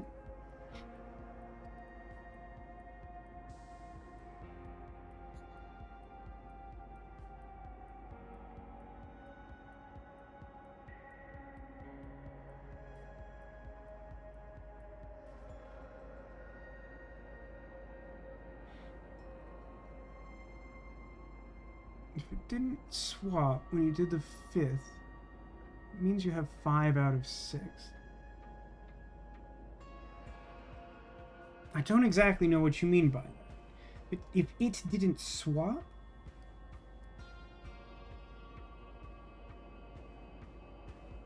Is it doing that annoying thing where, like, it's using words bad? And, like, when it's saying Robot's victim, what it means is the person who's, like, disconnected from the system? Allow me to clarify. I understand the distinction between incorrect, which is 3 or more are incorrect, and 2 or fewer are incorrect. What I don't grasp is what you mean by if it didn't swap. That's what I don't understand. Go back to the scorch mark. But so here's the problem though, is like, do they mean like victim scorch mark? This I agree with, but is it being a dick about it and like instead of like the relevant plot information as established through previous deduction, is it doing a like actually what I meant is the guy whose brain is in the other brain and they're like the victim is the guy who, like, the system views as dead because he got disconnected. That's what I'm understanding. Maybe. The robot is the main priority. No, I mean, this is part of the scheme to just, like, look dead.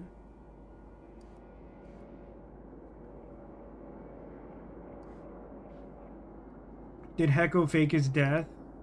He tried to, but someone screwed it up. And the thing I'm thinking is that the game wants, like, the person who got disconnected but didn't get dead.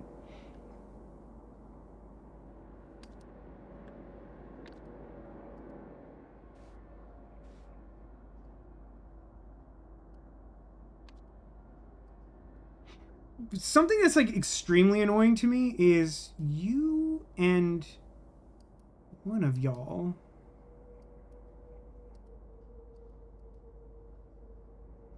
I know you. I mostly know you. Like, this just could be either one of two people. Like, there's nothing. There's just nothing that feels remotely descriptive about that. Icons look like a Google Docs edit team. You're so right. It definitely does. So this is like mostly directly behind. What's weird is there's like a room here that's like not represented here, which is like, I guess the idea is this is one room that's more like here. So like this is where the guy died and where they came in. And this would be like up here is where this person started. And they like left and then like came back up the chute and went to, so like I maintain that the apple is Daria because it shows them being here at the most present moment, and that is where she is, right? It seems to me. So this lady is connected because it's like actively reading her truth or whatever. I mean, she doesn't say anything that I think would like trigger it necessarily.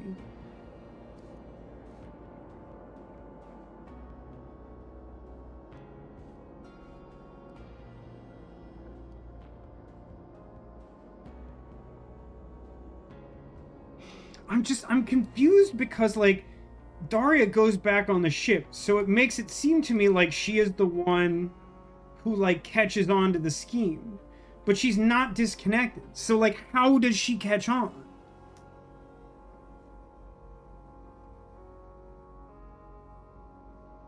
None of the voided commands are on the ship, so I don't think there's anything to the timing of, like, her showing up on the ship and them losing access, though. Good night, Keen. Thank you for stopping by. God, it's friggin' 11:15. If he faked it, then who died? I don't necessarily think that a person died. I think it might just be staged. Like, all of the sentinels are accounted for. One is dead here, two are outside, one is, like, right outside the vault, one is in the vault, one is in the escape ship. That's all 6. So right, the Nova... Oh, God. Oh... That's so heinous! That's such piss! That's, like, not a good commando name. Like, I hate a puzzle that's so disrespectful that you can understand it completely and it still tells you to get bent. That sucks. Like, I literally understand the whole thing, but, like, there's... I mean, I guess it doesn't have idiot air quotes for ding-dongs, but, like... Come on! This is the stuff that makes this game insufferable. It insists upon itself. The game must be more clever than you at all times. It's never about, like, Case of the Golden Idol is consistently about, like, ushering you to having a cool discovery. Look at all this trash. Rise of the Golden Idol is consistently about kicking you in the teeth until you understand how much smarter than you the game is. Like, it's all about the framing. It's so stupid. Oh my, no. It's still, like, I still need to understand, like, who got disconnected. Like, it's really important. What's weird, what's really confusing is that whoever got disconnected seems to have done so, like, at the exact time and place that the other guy was faking his death. Like, it's so contrived. Like, how does the signal lead, like, straight to the spot where that guy, like, didn't explode? Like, shouldn't they have been... Because it's, like, up the stairs and to the right.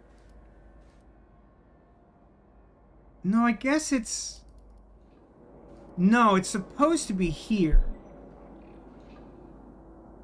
So it's supposed to be that this person figured it out because they're disconnected. So then... But it doesn't make sense. It still can't be Daria. Because she's still... No, but Daria saw someone else. She was at the same spot when that person couldn't connect. So it's not that she got disconnected. She was with Patala. So the duck is Patala? Is that right? Yeah. I think so.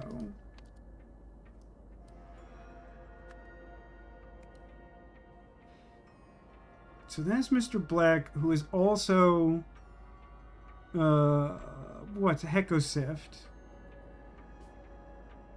So since Patala's disconnected, that means... Bethabs is the snake. Which means that the Manta is Morn?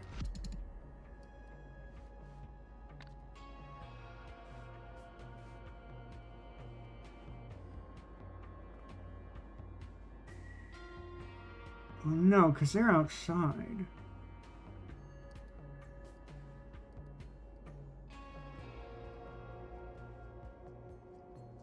So is it the opposite then? Well, it would still be wrong.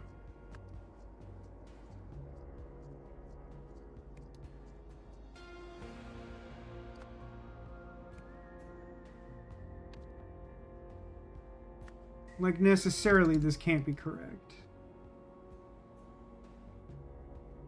I don't... Now, hang on. The Manta is a person who is colluding with...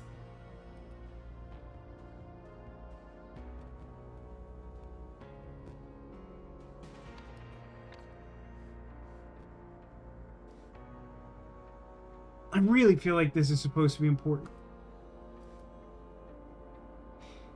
You have that's, you know what, that's fair. It could want Heko. It would be unbelievably asinine, but, like, to be honest, I don't know why I would expect... If that's true, then, like, what the heck is even the purpose of making them red and gold? God, I hate... It's just so obnoxious. Like, you understand what I mean? Like here's like a fundamental problem, right? Like, it cannot be true simultaneously that your concept of this puzzle is that Mr. Black is the same as Heko Sif, but they cannot be used interchangeably. If you want that to be the case, you have to put something more specific here. Like I don't know how to describe. I'm gonna go completely off the deep end. 2 or fewer are incorrect, huh? God, what a nauseous game. I still think this is like, even with the amount of garbage disposed of in the last like 10 minutes, I still put this like slightly above New Wells, which I think is sacrilege to people who actually like this game. I'm pretty sure this one's Patala. I'm not 100%. I mean, like, it's just a matter of logic, right? Like, you can't have, like, A equals B, and then, like, say that only A or B is correct when the identity is interchangeable. It's, in my opinion, it's, like, exactly the same problem as when they're like, this person's consciousness got put in that body, but, like, now it's not that body, it's only the other guy now.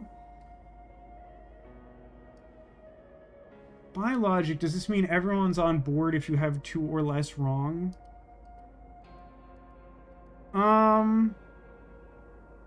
Here's what we know. Hecko has buggered off, right? I don't know. I guess he came in through the other guy's room and then did a lap of the ship for reasons that are unknown to me and then left. Like, at some point, he probably told the robots to go in the gym. I really don't know what the purpose of that was. Other than, I guess, to resolve a plot hole? I don't know. It's a patrol area to gym only. Check speaker status. Sentinel status confirmed. I think all that tells me is this guy was already dead. I don't know. You only need to swap names around. Yeah, I mean, that's like a last resort of someone who's not hashtag spite gaming. Tala. I mean, the problem is, like, the ones that make sense to swap around, like, don't fix it. Because that's...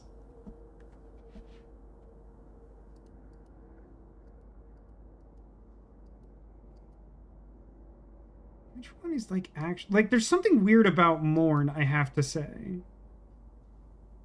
So this person left and died. This person went into Patala's room and left. Is that...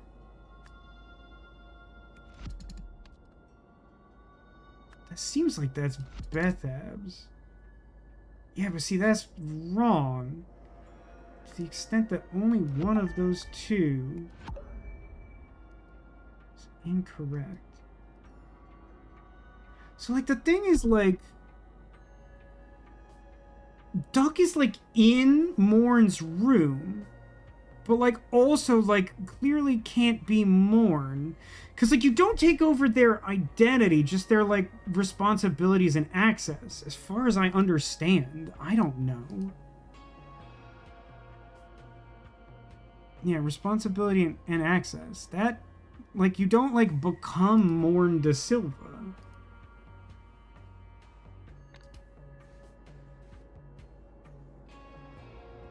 So, like, that's Hecko. Also, like, adding that, like, reduced it from, like, 3 wrong to 2 wrong. So that has to be correct. Gim Gim doesn't move because he's ice. This has to be... Oh, this... Okay.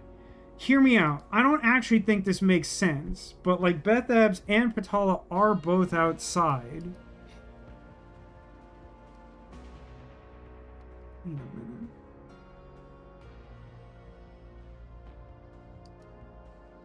Who are the people who talked before someone died?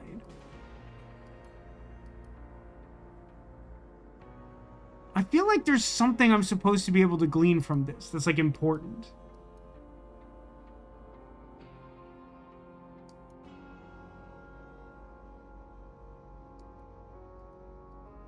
Demolition, I understand that brute forcing exists. Do I need to be more explicit about the fact I'm still trying to solve it? Because that's what I'm doing.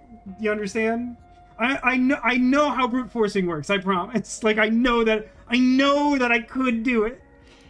There's a finite number of things, and there's certain ones that I know to be true.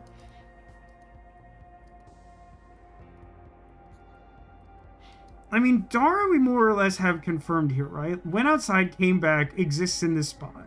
So, like, the only ones that can be moved are, like, Snake, Manta, Angry Duck. But, like... The thing is, like, none of these make sense to be mourned. Like, that's the issue. At the end of the day, that's the issue.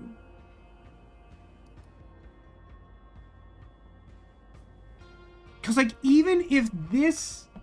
I mean, we know that this X coincides with, like, turning off this, like, memory device or whatever.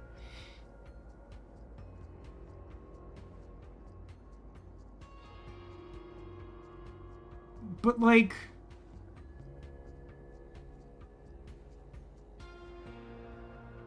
They had to kill him first. How does none of these correspond to, like, him being dead? I don't understand. Like, I don't think there's anything that suggests that they, like, hijacked his connection to the thing. Is there any are 100% and any are 50-50? I mean, I'm like... I don't think Heko, Gim Gim, or Daria can be wrong. Like, at all.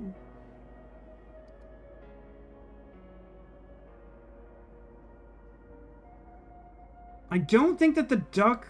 Like, in order for Daria to understand what happened to come back on the ship, I think that Angry Duck also can't be mourned.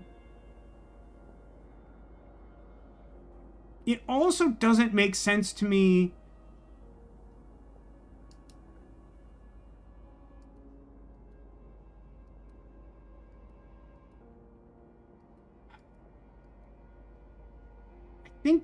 I think the implication is that these two are friends, and so they're the ones who are, like, hanging out outside, as dumb and, like, sophomore-ish as that is. Like, this has to be one of the ladies who's still outside. I'm, like, 90%. So, like, I guess that just means...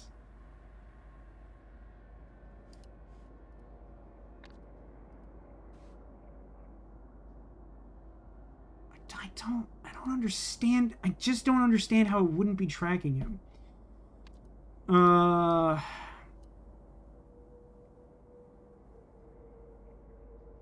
So I think the only thing that makes sense would be... No, but that still requires moving 3. How would that possibly work? I wish this game had a notepad you could write things down. Yeah, so, like... Even though... So, like, there's something really sinister, in my opinion, about the relationship between Case of the Golden Idol and Rise of the Golden Idol. Where, like, if you don't know ball, to speak proverbially, like, they look really ostensibly similar. But, like, the way that the puzzles in the vast majority of Case of the Golden Idol work... Like, the scrolls, like, do the heavy lifting of, like, consolidating information you need to look at all at once. This game gets all clever with its, like, multiple window garbage. And it doesn't do, in my opinion, what they seem to think it does. Which is, like, add, like, a cool, exciting dimension to gameplay. I feel like, in most cases, all it does is make things more artificially difficult for the same thing that I think you're driving at, Demolition, which is like now I have to, like, scroll between, like, a bunch of extra screens and, like, check this note again and then, like, look at this guy's hat. And, like, the other game I feel like is a lot more deliberate with how it, like, places and asks you to use information. But what exactly 2 people could possibly... it just doesn't make any sense to me how exactly 2 people could be wrong here. It just doesn't. The only variation of this that makes sense to me I've already tried, and it's not correct.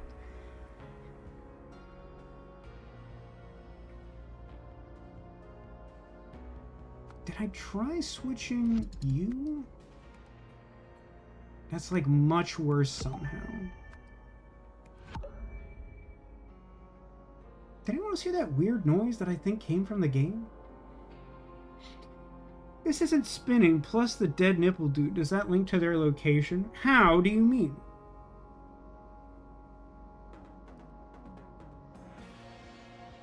One through 4 is correct. Technically?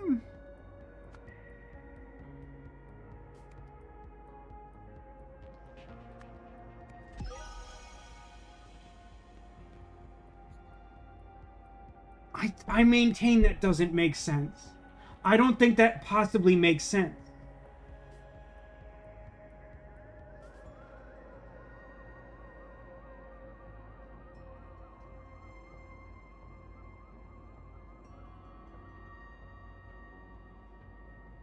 Oh no, I think I get what they're getting at. God, that's so much less interesting.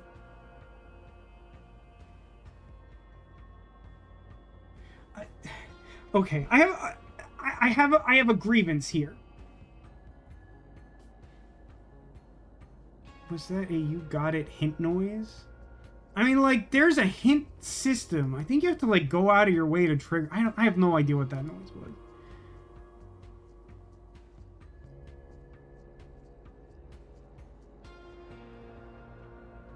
So there's like an enormous red herring in play, and it has something to do with the timing in a way that I like don't understand. But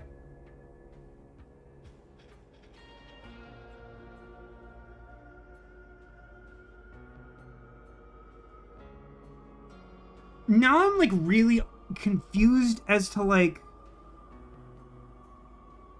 what the heck happened with Morn De Silva. So, like, the issue I have is this, right? Like, the information we're given about how the escalation of roles works is, like, if a Sentinel cannot perform his or her duties for whatever reason, the person immediately below them in the chain of command takes on their responsibilities while a replacement is sought.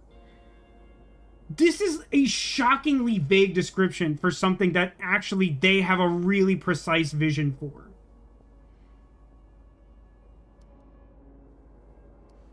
So, like, the issue I have is this. The ship, or whatever makes the determination about who is incapacitated, determines that if you're not on the ship, you're as good as dead. Which is insane. Like, it seems to make so much more sense that they, like, killed the one guy in charge and neutralized another one, and then, like, escalated their position. But they just, like, sent him to get coffee, and then were like, I'm in charge now! Which, like, in no realm of conscious thought makes sense as a means of escalation. So Star Trek rules, computer locate X, X is not on the ship. Well, yeah, but, like, imagine if you say, computer, locate Morn De Silva. And if Morn De Silva's not on the ship, the computer returns, Morn is hopelessly dead beyond repair.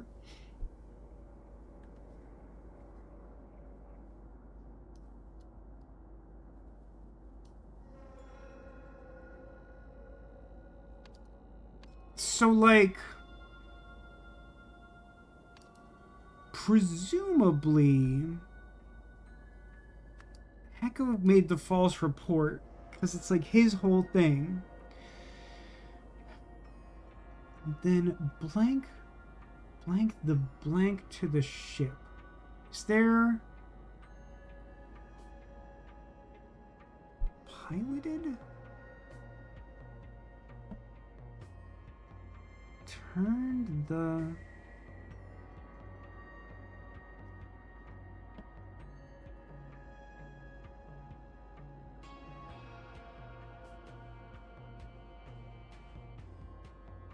I think the latter. Mr. Blue mistakenly disconnected. Well, we know that's Morn. Realized what happened. I mean, that's gotta be returned to the ship, where he ends up getting dead. To the ship. I guess he's the one who shot Mr. Red? I don't know. Really feels like there should be something interesting between these two.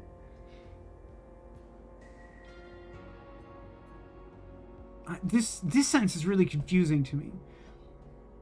Chronicos Hekosif reported a sentient robot and then blanked blank the blank to the blank. And then someone blanked the blank to the blank.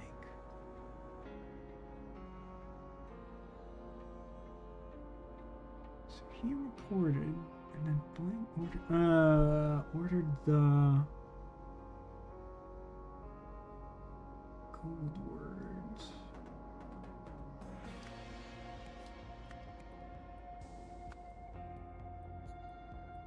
Oh no. And then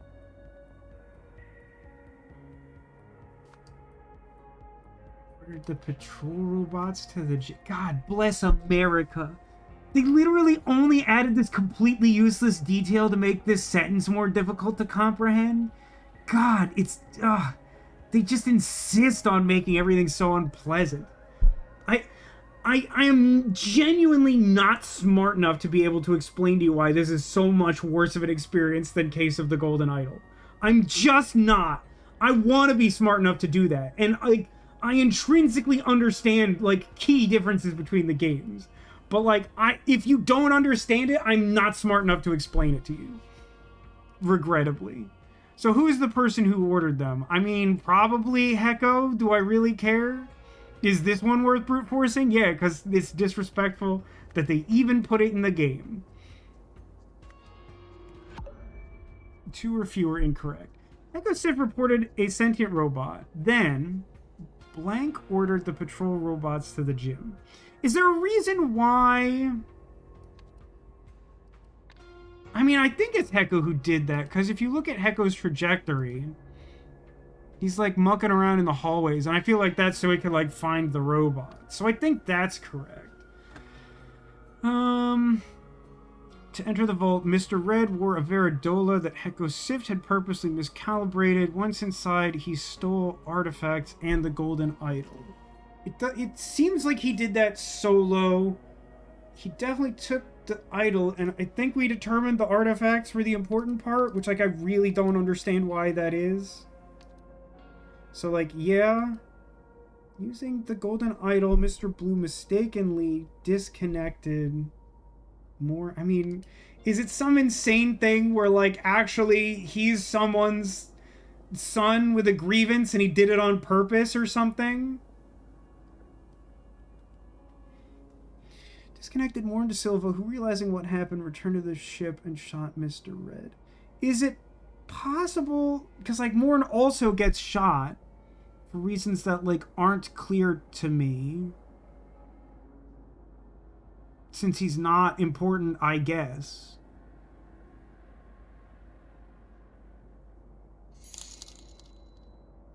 So I guess it's... Okay, so it's important that Morn doesn't return to the ship until after 10:20, because otherwise they wouldn't be able to get into the vault, right? Should they were gifting a sub to Moobot? Mr. Green, Mr. Blue, and oh, hold on. Unclear if that helped. Really unclear if that helped.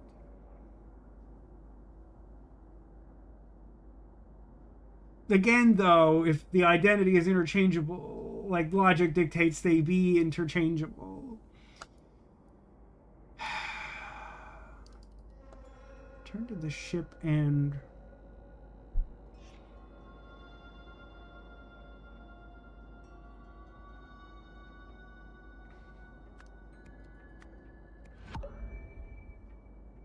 That's weird.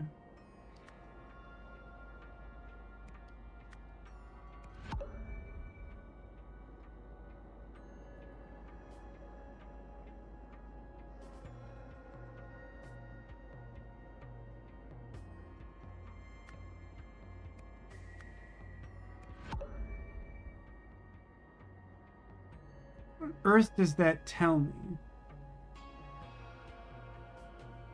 I think that tells me that it's allowing Mr. Black and Heko Civ to be interchangeable, and that exactly one word is wrong.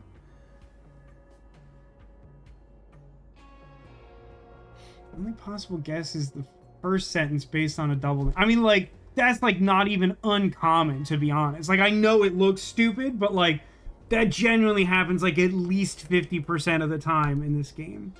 You know what's like actually really annoying, and like I noticed this at least last week, maybe the week before, and like didn't fully comment on it. Oh, now it's working. That's weird. In Rise of the Golden Idol proper, you were able to like move these around like easily, and like there've been a couple times I've tried it in the DLC and it like for some reason like doesn't respond. It's like I'll try to like move something around so it like will be someplace I can access more, and like most of the time it hasn't been working. But like I think it's ordered the patrol robots to the gym, and it just sucks and is stupid. I mean, like it's Heka, right? But like,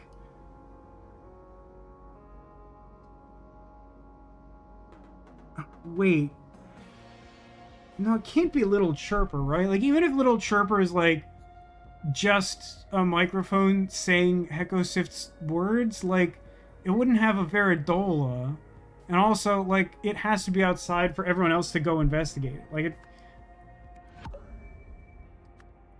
I think what that tells me is that like right now exactly one word is wrong.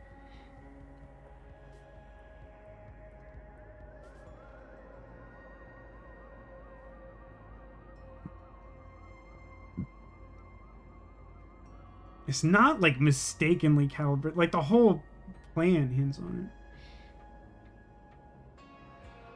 Chirper in 1? Chirper in 1's interesting. I don't know that it makes any more sense. Why not? Why wouldn't the robot report itself? That might as well be true. But like, can we be honest? Like, if you genuinely disagree, like genuinely be honest about it. But like, does that feel like a satisfying thing to work out? Like, when you reach the point where you're like, oh, Little Chirper reported a like, do you feel like, oh, I combed through the clues and like I figured out this like detail that like was staring me in the face the whole time?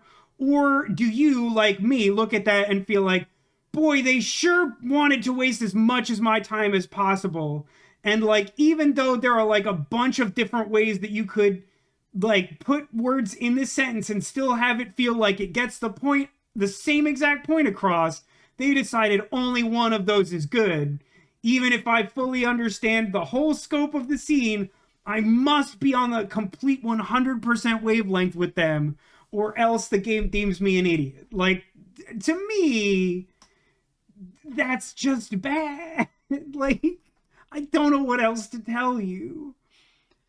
It's Ocean's 12, but somehow worse. Wait, which one's 12? 8 is the one with the all women cast, right? So it's the second one, the dancing laser one. Okay. But like, I don't know if this is solely a side effect of their heavy reliance on making like as many of the words in the sentences blanks as possible. But like, I don't know. I feel like one of the things that Case of the Golden Idol did well is it made a tableau of smaller puzzles that like led to a satisfying conclusion. And like, Rise of the Golden Idol ostensibly follows a similar construct, but in reality, I honestly feel like most of the time you're just as likely to just finish this as you are to like work your way through the others. And you know, you end up with this like big hideous mass of like solving everything all at once, but then you lose the ability to like nuance stuff when you make everything broad, and you end up with these awkward scenarios where like little chirper matters at all, and I just don't think that like I don't think I could have missed it, but like I don't think that there was a detail that tells you that little chirper is the one who calls it in, particularly because it's kind of hinted at that Heko is still talking as chirper, so like it doesn't feel like it's a super meaningful distinction. But like even if it was, like it just doesn't like change the story, brother. It just doesn't. Okay, with Gim Gim out of the way, Heko gained access to the temporary Veridolas. He intentionally miscalibrated one to glow green when the wearer lied, so Mr. Red could use it to access the vault and steal the artifacts inside. Now, this actually raises a really important question, I think, which is like, so the whole Veridola truth-telling system, all these like robots and systems on the crab saucer, they only care if it turns green? Like, it's like, it doesn't, like, they don't have their own internal mechanism for like verifying anything. They literally just scan if it's green. Like, that seems dumb as heck, man. That seems like so comically analog. It's like when in some point in history, my understanding is like if you went up to a payphone and played a sufficiently convincing like coin drop sound effect, the payphone would like acknowledge that as payment. I feel like that's what we're looking at.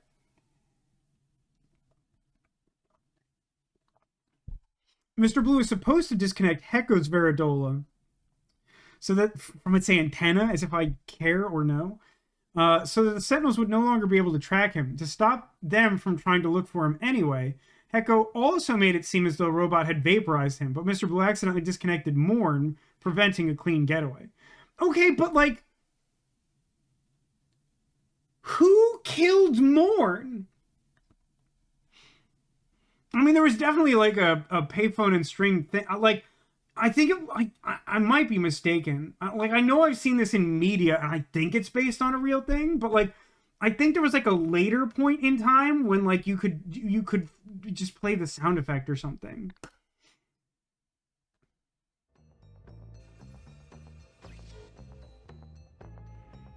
Okay, I have a map. There's like a country called Technotopia, and it simply must be the laziest name of all the names. Okay.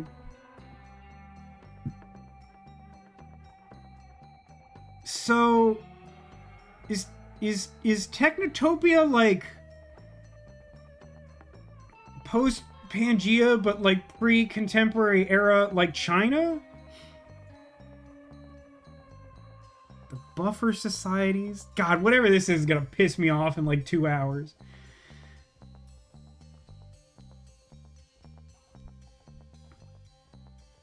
Whatever. Nothing there seems like it's helpful right now. Okay, these are the things that were stolen. Cloud printer. Prints clouds that spread a provided liquid sample into the atmosphere, such as Tauros. Calmer. Creates euphoria within range for all people in contact with gold. So what you're saying is, I love gold. Modified harvester. Teleports matter within range to predetermined destination. Fuses organic matter together. I don't know why that second part is part of the same device.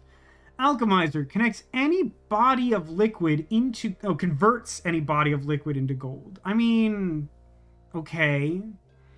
Nano civilization kit. Add water to start your own rapidly developing civilization in a jar. Why? Why does it exist? The Ocean says, I hate this society. It's so broken but isn't elevating other civilizations. You've basically described Wakanda, which is why it's like kind of polarizing that like Wakanda exists. Obviously Wakanda is fictional. For anyone who doesn't clock the discussion happening. The Convincer. It's like a sad brain with hands. Converts an idea into a list of arguments that are statistically most likely to convince everybody the idea is true. Boy, I feel like the people who made this game could have used one of these real good. Expander. This is just a Xatu. This is the head of the Pokemon known as Xatu. It's Xatu. Like, the coloration and the shape is 100% Xatu, and you will not convince me otherwise. Xatu rapidly expands targeted object? That's nonsense. Just a growth ray. Quafizer. Converts text to liquid. Alright, Baba, chill out. Contact with the liquid or its vapors will cause one to instantly memorize the text.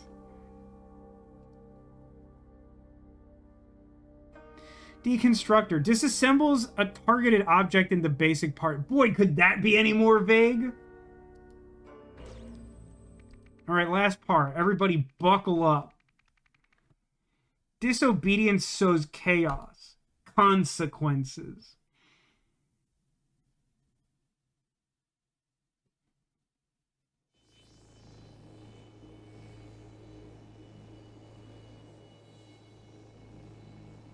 That looks bad. I'm not going to sugarcoat it. That doesn't look good for you.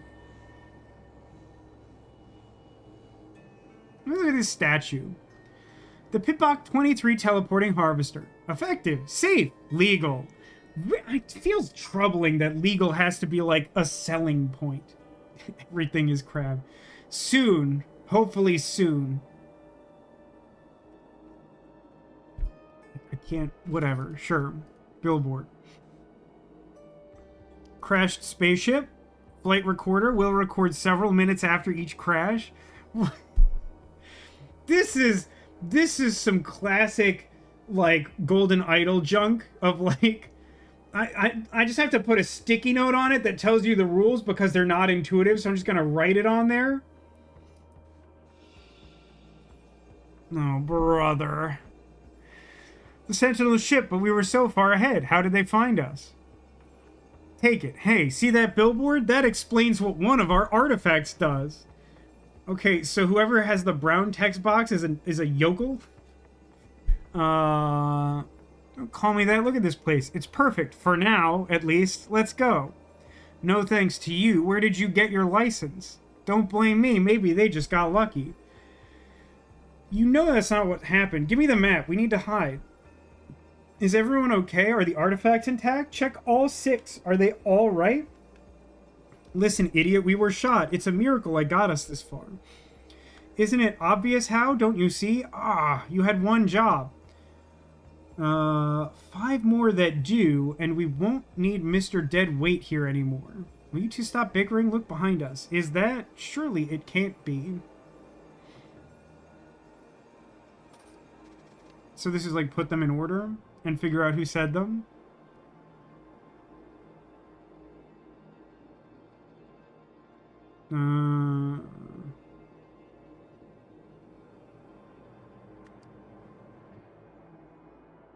This feels like it's early, but probably not the start.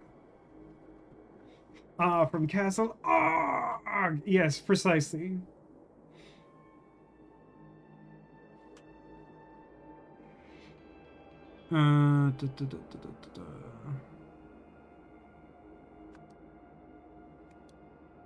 Listen, idiot, we were shot. It's a miracle that we got this far. That is probably early too.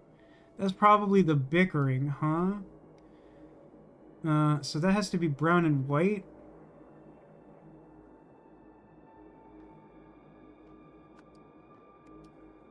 Is there one of these that's like... You know that's not what happened. We need to hide. Wait, give me the map is probably followed by take it, see the billboard.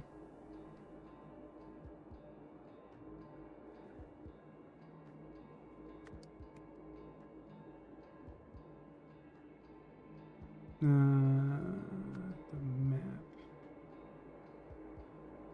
You know that's not what happened.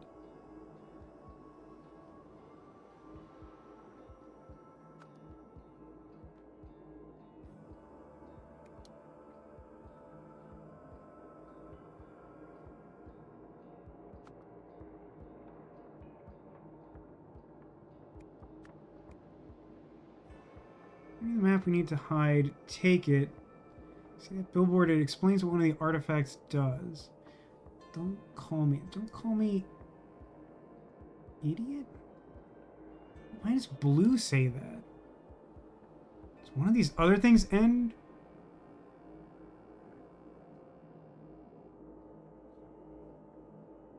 No, that's weird. That doesn't feel intuitive. Thank goodness they only said 11 lines in 7 minutes. Yep.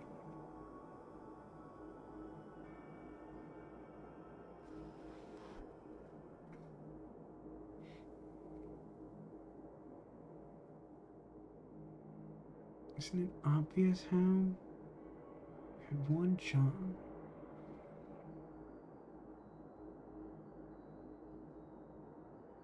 No thanks to... What is no thanks to you referring to? No, is everybody okay? So they got shot. Okay.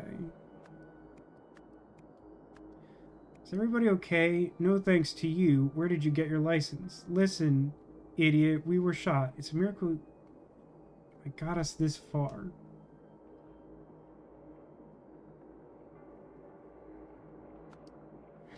I mean, like, this doesn't make sense to me, right? Like, I feel like the only thing...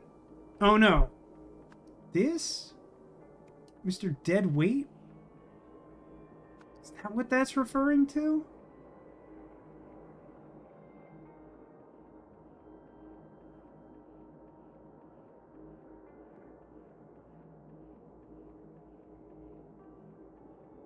Is there another line of bickering here or not? 5 more that do that. So that's probably referring to the billboard, huh? Which makes me think this is the start. Surely it can't be the Sentinel ship, but we were so far ahead. How did they find us? Isn't it obvious how? You had one job. Don't blame me. Maybe they got lucky. You know that's not what happened. Give me the map. We need to hide. Take it. See that billboard? It explains... Yeah, I think this is right. And then don't call me dead... Wait, so he's...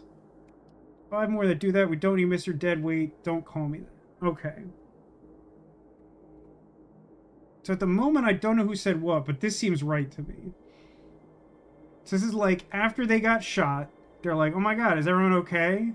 And then they fight about why it happened. And then he tells them to stop fighting and points out that they're being chased. And then there's like a logical sequence of them trying to figure it out. And then they kind of just give up because that's not the most pressing thing. Until they realize that they know what one of their... God, the motivation of these people to steal these random artifacts just like pisses me the heck off.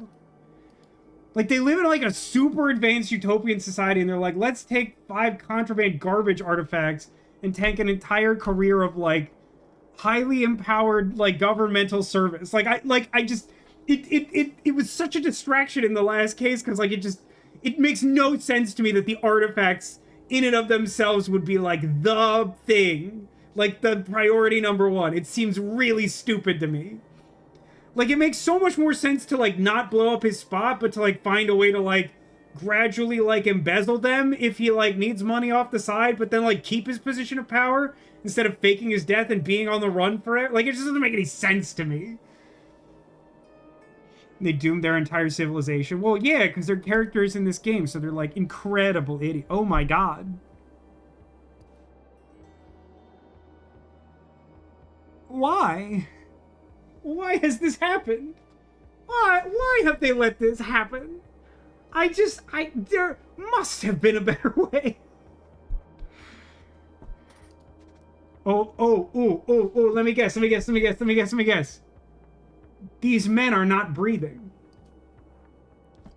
Yeah! I understand how stupid the game is. It will surprise me sometimes by going even further beyond and becoming more stupid, but I know when a hybrid of 2 former human men are not breathing when I look at them. Hi, Crit Twitch. I appreciate the lurking, or maybe you just showed up at the right time. Either way, I hope you're doing great. What's the Golden Idol saying? It says... Give memories to target. That's peculiar.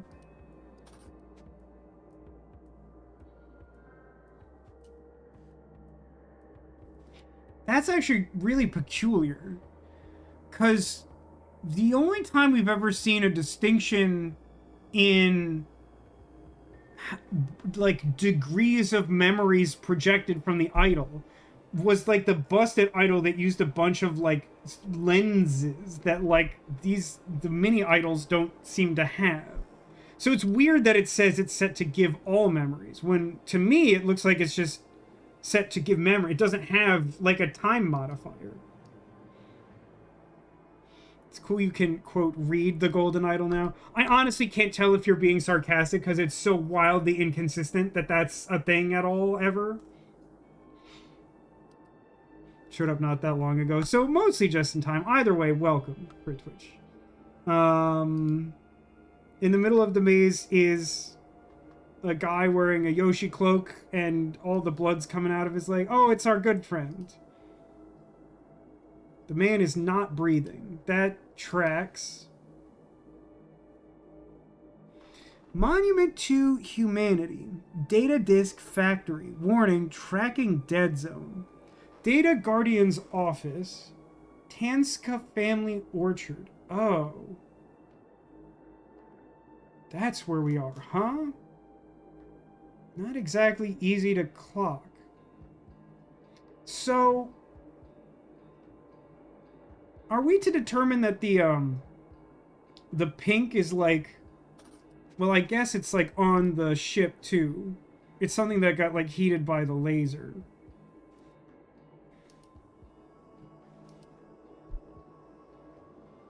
One is the Monument to Humanity. That's the statue.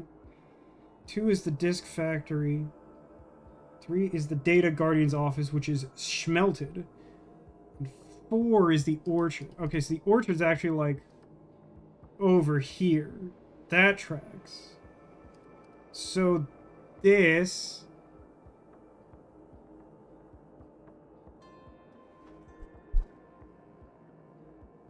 it has one of those like old-timey like string tied to a doorknob to pull out a loose tooth thing going on. So I guess someone tried to remotely teleport these idiots into a bucket of suffering. So what do they still have on their person? A memory disk that seems to contain all the memories of Echo what's-his-face? And then they have the Cloudsmith, the Ink Maker, the Componentizer, the like Thought Giver, and the Alchemizer? Oh, he's holding the other end of the string, so they did it on purpose to themselves?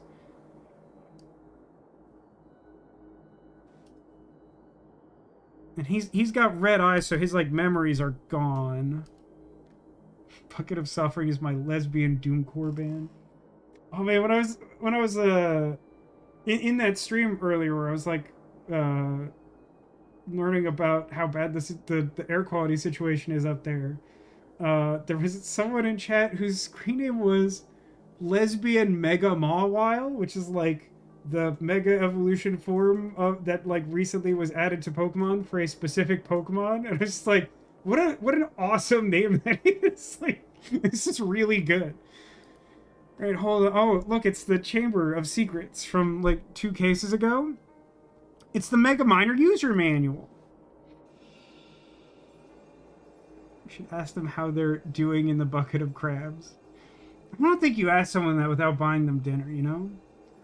The Mega Miner robot can be programmed using either visual or traditional scripting. Figures 1, below, and 2, right, show the default mining function looks in each case.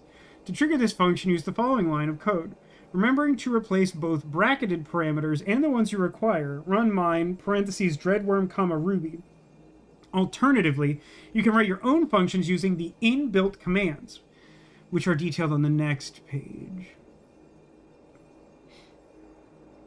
Find. If found equals nothing, walk, return to start. If found, obstacle, destroy, return to start. If found equals being, identify. If identified, not target, discard, return to start. If identified, target, kill, destroy, return to start. If found, gem, identify. If it's not a target, discard, return to start. If identified, target to clean, store, return to start. Okay.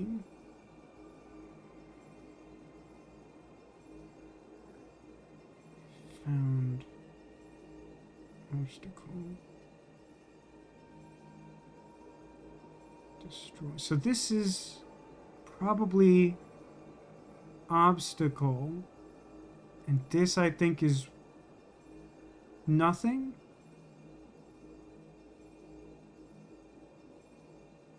And then the 2 pluses are like target, I think.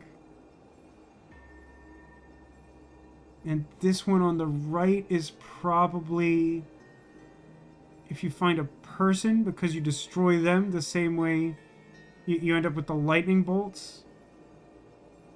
Okay, I think I understand this. Okay, and then the next page.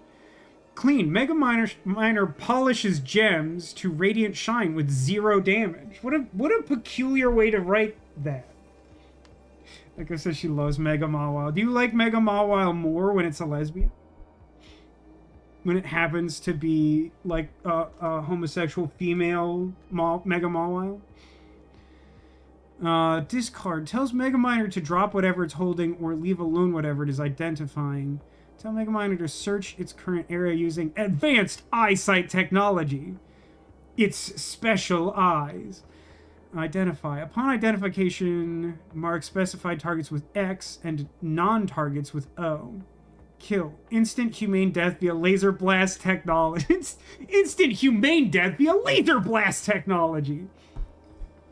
Useful against gem-eating nasties. What are they?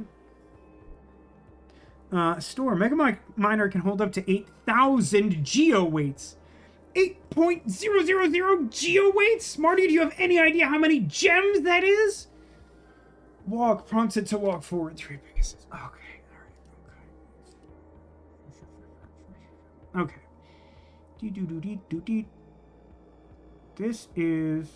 This is start. Give me words. Brother, please. Okay, I have words. This is start.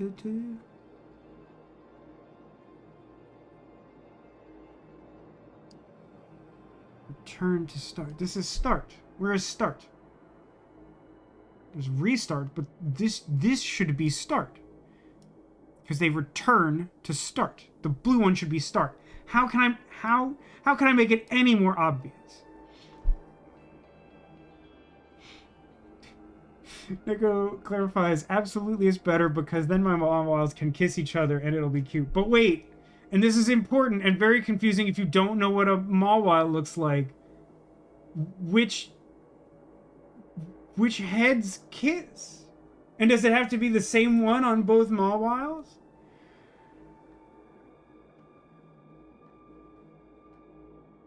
Speaking of Rick and Morty, this season's doing well. I mean, that's sort of tangential, but fair. I haven't watched Rick and Morty since, like, I think I watched, like, the start of season 2. Okay, whatever, fine, whatever. So, blue dot, I think, is nothing. Oh, they're not all in the same category, huh? Oh, just tell me where start is. There's like every word but start. Oh, it's pissing me off. Okay, triangle.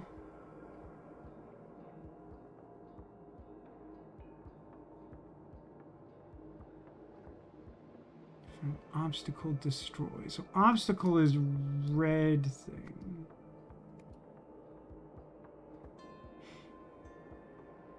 Following comment.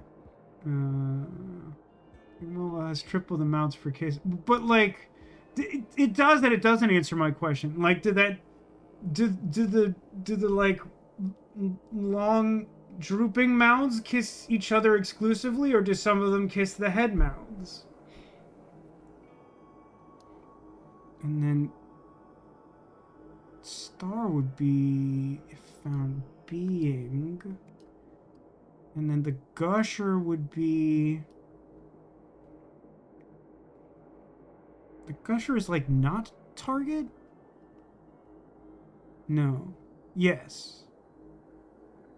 Is not target because it leads to destroy, or I think the other one's discard.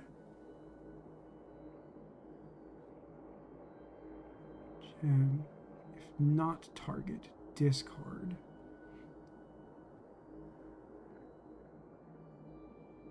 So then that's not target. And then the circle is with the C in it is target.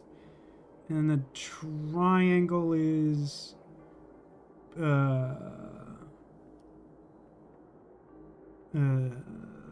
gem, I guess. Yeah, it's simply gem.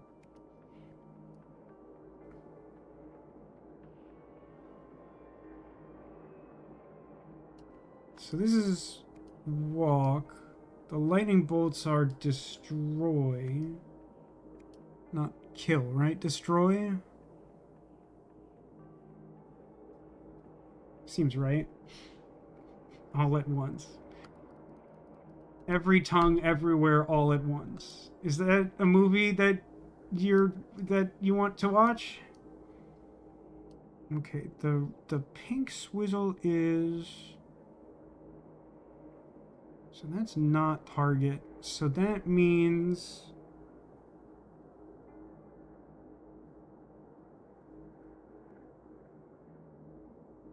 No, wait, that's weird.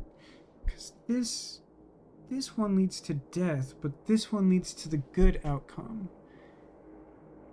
If being is not target, discard.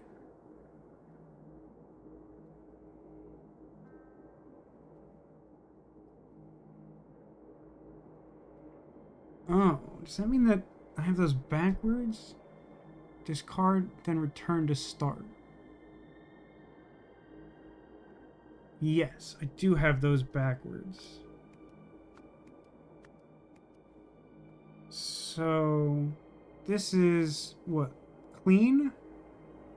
Clean and then store. Store, clean.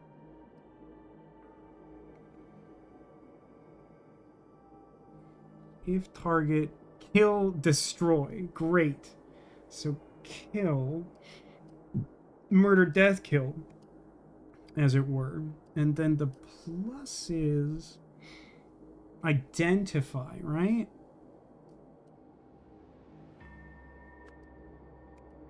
And then the barbells are discard.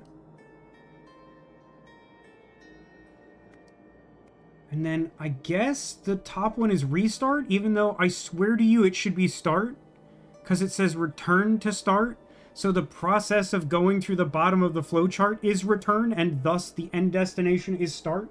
So I swan to John, that should be start, but the only word that seems to be available to me is restart.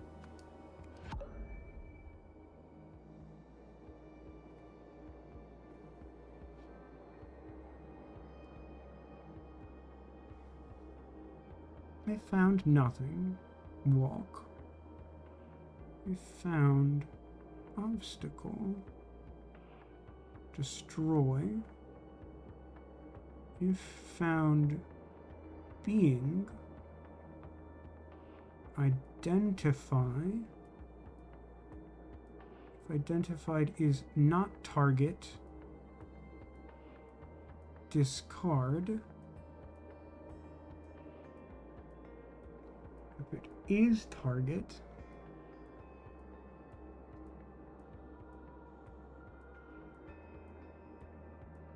kill, destroy, turn to start. Up top, find. Ah. Start is not a destination. The first command at the top of the tree is fine. That's a reasonable shout. It's a good catch. It's like It's valid. It's a little, like... I feel like the use of return to start is, like, a touch misleading, because... I mean, if we're talking code, it would... If find is the start of the sequence... If it's the start of the loop, wouldn't it be return to find?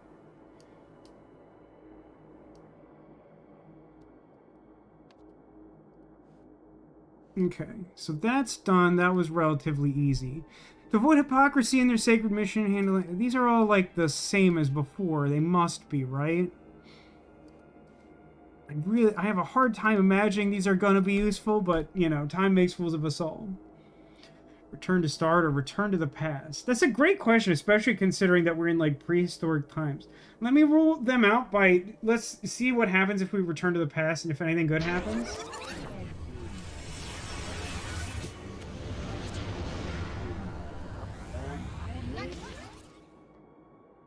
Well, I'm only, like, a little bit further back in time, and there's still a big crab robot firing a laser at a big crab spaceship. So, like, that's, you know, like a lateral move, I guess. So that room's done. How about I look... Let me look in the crab's crotch. Oh my god! Look at this! Look at this crotch! Isn't it neat? Wouldn't you think my collection's complete? You will answer for this. So you caused this? Make it stop. Hold on. Look at what you've done, Patala. This is your fault. Wow. Bethaub or whatever is a real big dum-dum. Insolent child, I did it in the name of the law. Don't you understand? Did I not show you his evil dreams? So she was colluding... No, because that doesn't make sense, because, like, the people who ended up in, like, the same room before leaving the ship were, like...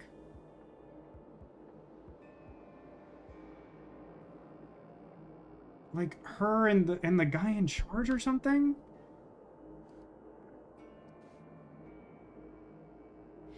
Verbal input received. I am a lawful citizen. I am a sentinel. I am not intoxicated. Analyzing input. Input correct. Scanning Veridola. Authorized user status confirmed. Verbal command received. Set operator authorization to Patala Kib only. How would that input yield I am the only person you'll respond to? Explain, like, what incredible, like, Gordian knot of logic is like, you shout at a robot and you're like, I am a citizen and I am not intoxicated. And they're like, agreed, you are the ruler of Earth. Like, what are you talking about? Running operator, Patala Kib, verbal command received, run justice function from chip. Oh, this is why the info sec department doesn't want you connecting weird devices to your laptop. Analyzing chip, run justice, Hecko Sift. Awesome, great. Everyone loves Hecko Sift. This is so bad. It is Demolition. Thank you for joining us for this ride. Return to the past far enough, you can watch everything happen and simply take notes. It's true, but Neko, then I would be making Xana more powerful. Which, at this point in this technological history, I'm starting to think would have to be better than the actual outcome. So maybe you're onto something. Maybe we're better off just letting Xana win. Okay, hang on. That was at 11:14, like an hour later. Verbal input received. I am a lawful citizen. My name is Patala Kib. I am not intoxicated. Analyzing input. Input correct. Scanning Veridola. Authorized user status denied. Statement 1 error. Then, like 20 minutes later, verbal input received. I am a lawful citizen. My name is Patala Kib. Never in my life have I thought about touching narcotics. Analyzing input. Input correct. Scanning Veridola. Authorized user status confirmed. Verbal command received. Stop all functions. That's highly confusing. Okay, so we hacked the widget. So find nothing, walk, find obstacle, destroy, find being, identify, if they are target, collect. If they are not target, kill.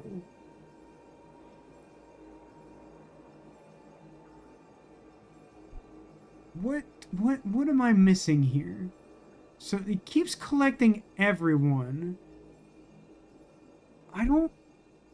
This juncture is confusing to me. I feel like this shouldn't be allowed.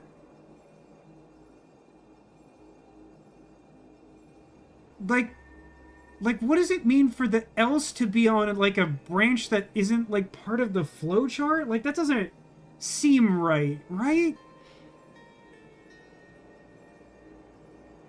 Because, like, the way the flowchart is organized, if you ever find anyone who is not a target, right? If you find a being... No, if you find a being that is the target, you kill them, and then stop all commands? What is the else doing? The people who made this game literally are programmers, and I feel like they don't understand how programming works.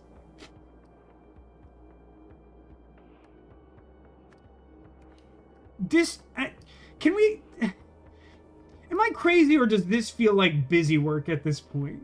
To, like, have you, like, create your own legend and then apply it to it, like... It seems like there's probably a more interesting way to do this, right? Am I crazy? Obstacle.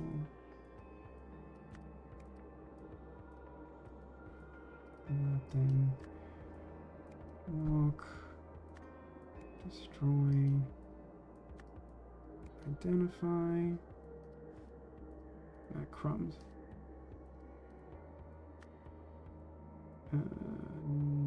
Not target. Store. Target. Kill.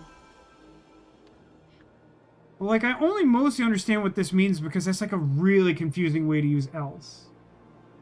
And, like, flowcharts in general. Like I says, I forgot to say, but the other day I got tiramisu Haagen-Dazs and it was good. Too good. I ate the whole tub in one sitting.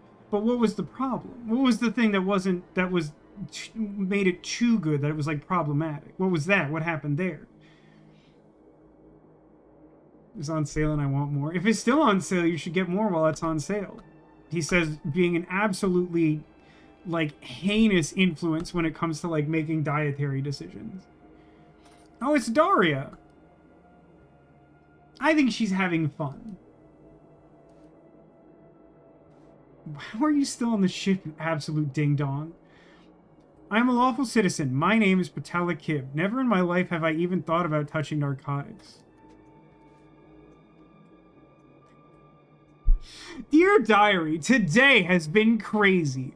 I bet you're wondering how I got myself into this mess. First, a sentinel I'd never seen before entered my cell and removed the idol using a circular saw. On his way out to me, he said, "You saw nothing." It's strange, but I could have sworn his Veridola glowed green as he said that. Not long afterwards, I heard people running around, which, by the way, is the name of a Yu-Gi-Oh card, which is really funny. Just like, I think it's like a 0 attack, like 2,000 defense or some insane thing. I might be conflating that with another stupid card. But there's, like, some Yu-Gi-Oh card that's literally called, like, people running around, and it, like, sucks, but, like, it's better than it should be. Not long afterwards, I heard people running around, and then gunshots. All the while, I just stayed in my cell, frozen in fear. That was a while ago. We're experiencing terrible turbulence now. I'm done sitting around. I'm gonna try and sneak out and see what's going on.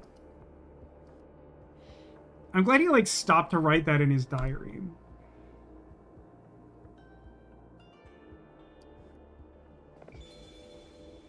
Mega Miner shutting down in 3, 2, 1.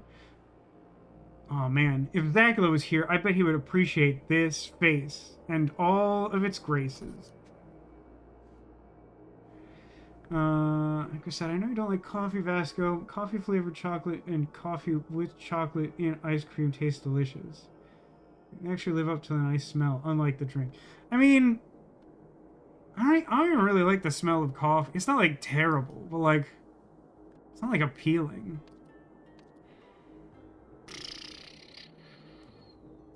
Some dumb stuff going on in here. Oh boy. When blank, blank, and blank realized blank was being blank, they blanked the blank because it was a blank. Once inside blank and blank, blank, blank. Then using the blank, they blank all blanks blank to a blank. They did this because they needed blank, because he knew the blank of the blank. But he could not have blank the blank without being blank. Finally, using the blank, they blanked to the blank. But this went horribly wrong. Yeah, I got most of the gist of that.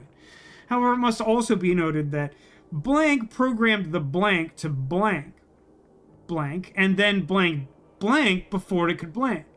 Because the blank had been blank on blank, that's got to be beans on toast, right? Or maybe girls on film? Anyway, because the blank had been blank on blank, the blank blanked to blank blank, so the rampage continued. Blank tried to blank it, but couldn't, having just blanked the blank. Finally, blank managed to, by using the blank that had previously been blank. Beans on toast looks correct. I'm glad I have that verification from a certified Brit.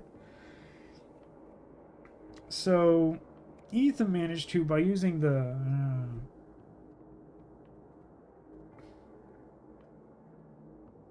functions that had previously been performed successfully? I don't know. Okay, so when Mr. Blue...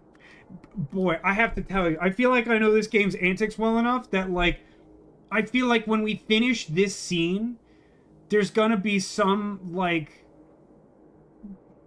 note scribbled in the margin of, like, a geometry textbook that, like, reveals that, like, Mr. Blue and Mr. Green were, like, some, like, insanely important characters that were, like, mentioned in, like, the footnotes of, like, technocracy Shakespearean play or some garbage.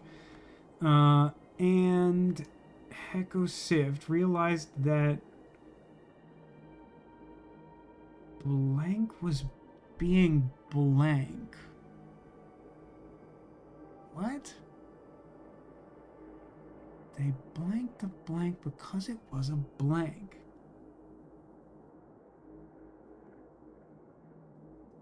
What? Hang on, what?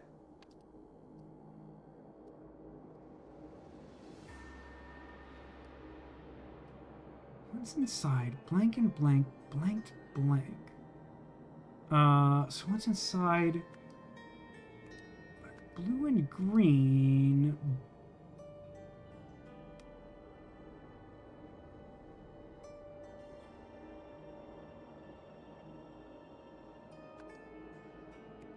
The last sentence is finally using the, I think it's called the harvester. They teleported to the farm? The family farm? Am I an idiot? The farm? Discover face memories, monument, factory, office. The orchard. I swear they call it a farm in the diagram. I'm an idiot. That's on me. They did this because they needed blank. Because he knew the blank of the blank. I don't know what... I don't understand their plan. I don't get it. He could not have blanked the blank without being blank.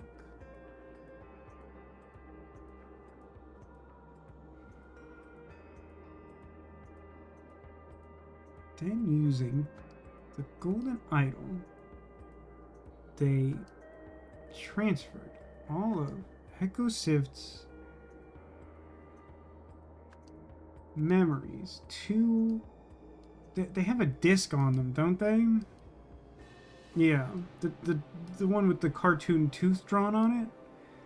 What are we calling it? Disc. I think it's disc.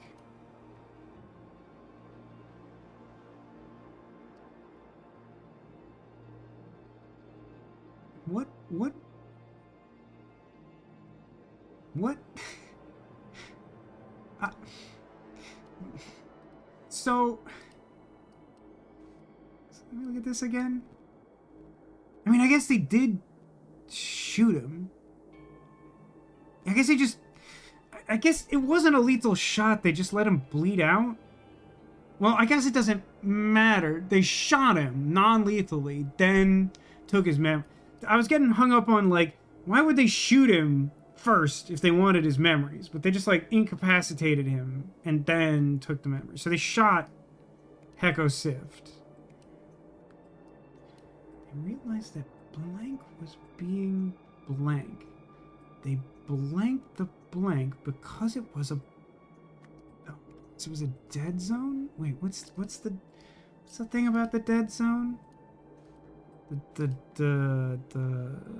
disc factory, yeah.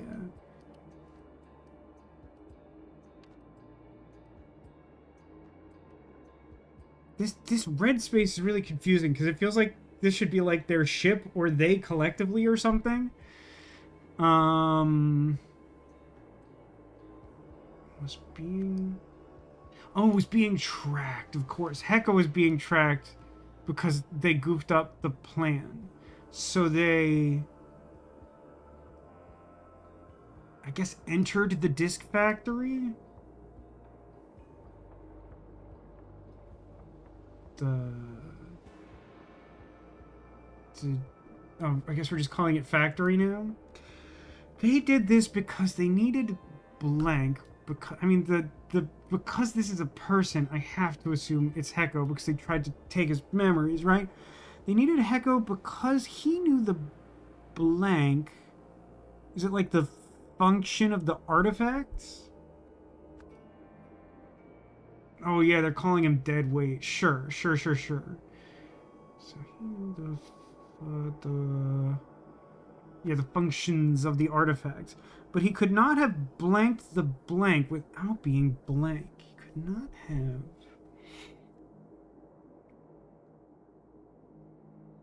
blanked... the blank... without being blank.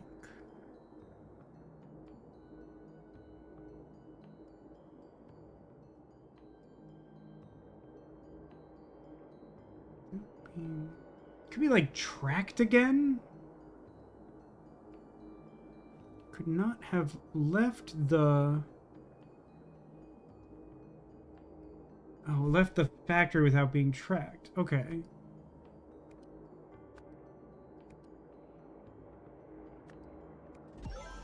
Cool. Good start. Better start than almost any one of these DLC things. I still haven't sorted out the voices, so... don't call me that. So blue is Mr. Black. Brown is the pilot. The other one's blue. Okay. I don't know that I needed that, but okay. Blank programmed the blank to blank, blank, and then blank, blank, before it could blank. But because the blank had been blank on blank, the blank blanked to blank blank. So the rampage continued. Blank tried to blank it, but couldn't. So this is... this one's Patala, and she tried to, like... stop, I guess. Simple as that. Couldn't, having just taken a nap. So sleepy. I did it in the name of the law. I bet that's important, and that's the same reason why we're able to look at the room with, like, the job description or whatever. By the way, no one asked, I'm just over 50% done my enormously indulgent cheesecake, entire cheesecake for just one man. Making good progress. There was, like, one day this week, I think, where, like, I didn't have any cheesecake. It was a sad day. I had some earlier today. Probably too much. Probably. Sunshine. Did it in the name of the law. The law. By using the blank that had previously been blank. It's like override it or something, a word?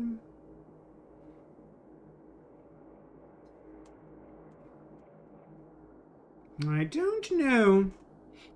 Daily cheesecake is important. One of the grocery stores near me sells these like quarters of like baby Cheesecake Factory cheesecakes. I recently discovered that like one of the local grocery stores has like kind of like a second tier favorite cheesecake that they'll just sell at a grocery store. And I was like, that's some dangerous knowledge I possess. Probably wouldn't do that all the time, but probably not gonna not do that at all, you know? Program. So I mean, like, based on where's the log? Running Justice Hecko. So like Hecko is the one who programmed the justice function, right? He programmed the. I mean, it's like mining robot. Is there something better than just big robot?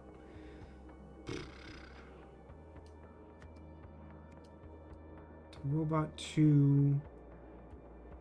Okay, hold on. I'm just gonna get the phrasing from the thing I already filled out. He programmed it to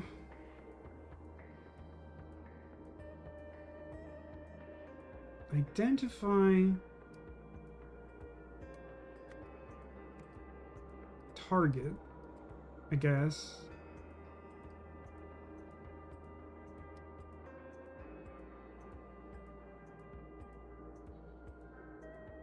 No, wait. Target is a brown gold word. Rationing the cheesecake in a very disciplined way. My only fear is that, like, it will stop being food before I can reasonably eat all of it.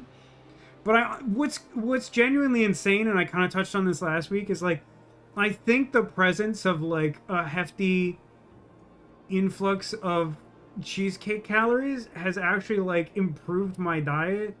Because, like, I'm like being really strict about like overall calorie cap because I'm like, well, I'm gonna have like half a slice of cheesecake every day, so I have to be really careful about everything else. So I honestly think I'm like losing more weight eating half a slice of cheesecake every day than I was not doing that. He says having like the world's like slowest, most inefficient workout regimen like of all time. I guess this is just identify, store, and then kill. Yeah, who's the target though? Identify. It feels like a more precise word than store should go here, or there should be like store other people or something. Here you go. Cheesecake is basically a dietary necessity at this point. I mean, when you're right, you know?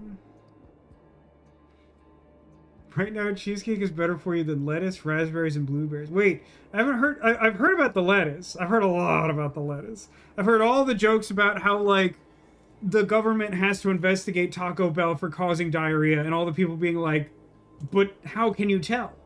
But, like, I hadn't heard about raspberries and blueberries. Is it from the same source, or is it just, like, a bad diarrhea time? Workout regimen is not inefficient. I'm gonna die on this hill. It's what I can manage, but, like, if I actually wanted to lose weight... Well, I don't know. I feel like the people who are actual knowers about losing weight will agree that, like, the only real way to lose weight is caloric deficit. So, like, eating less helps, which is, like, the main thing I'm doing. Is, like, I'm actually eating less and just devoting, like, a higher percentage of the calories I eat each day to the cheesecake. Whereas before, I was kind of, like, eating, like, a bunch... Like, eating, like, a fairly normal amount, but then, like, being a little lenient with, like, a treat at the end of the day. And, like, now, all the treat calories are, like, under that initial cap. Program the robot to identify, store, and then, like, kill someone. But, like, I don't know or care who. I suppose I should be able to tell somehow, right?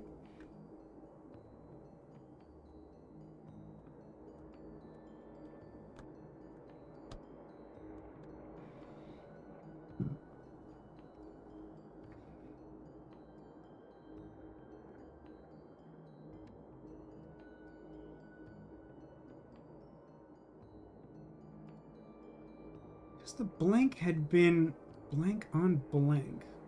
Because the golden idol had been...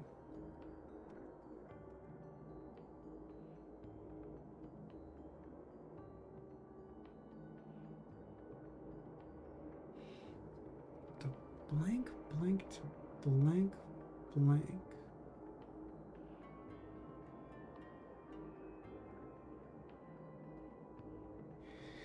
I think this is trying to get at, because they like basically voided Heko Sift's entire career and life and personality.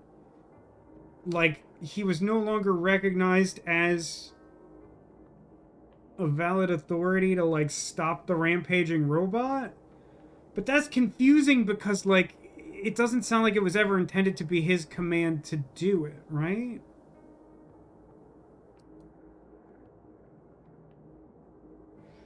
I'm still gonna put that in though. I think that's what it's driving at. Because the golden idol had been, well, I don't know. Do I actually have like, I guess just used, which is like not great use of puzzle words.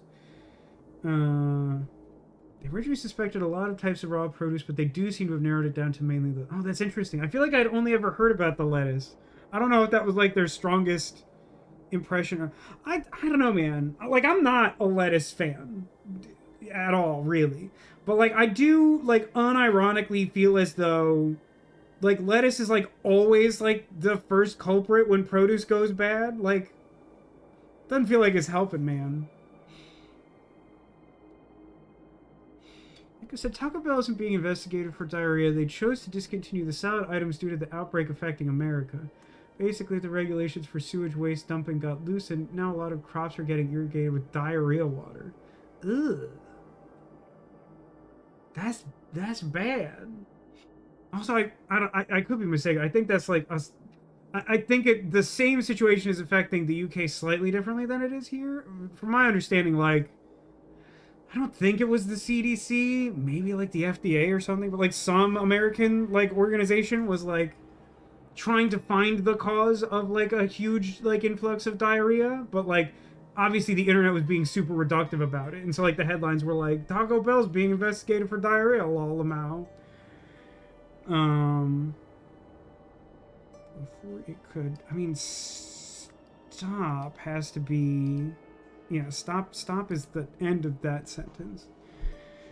Who does it want to kill though?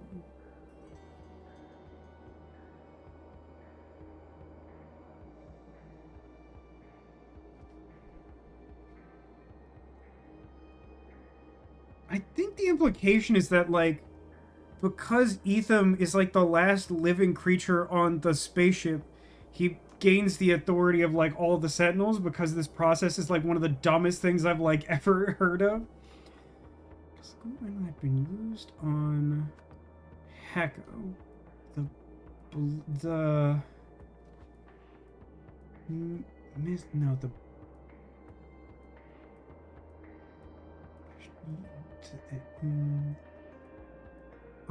The something failed to stop, failed to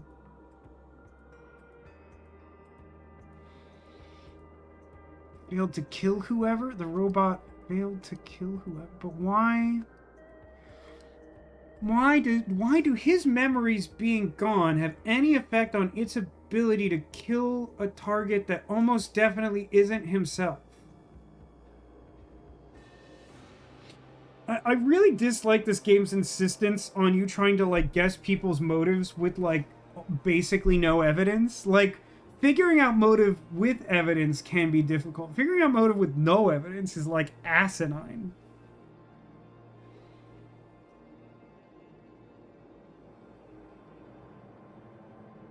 Nico says, watch medical channels that talked about the situation over there, which is how I know about it. We don't have a cyclospora outbreak in the UK, though it may affect any imported produce from America. Man, it bums me out to think of other countries importing American produce. I don't know. We just don't seem like a great country for it for the most part. Not better than like other places I feel like the UK could more easily import from. But I guess Not being part of the EU, maybe that's like a factor. I don't know.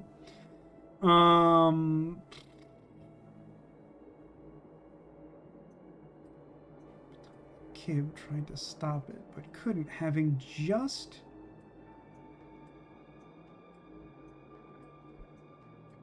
Is ship a gold word?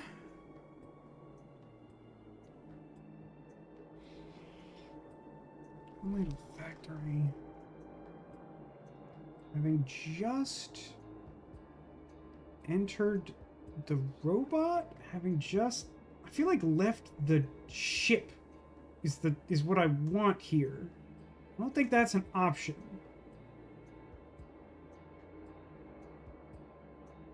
Having just...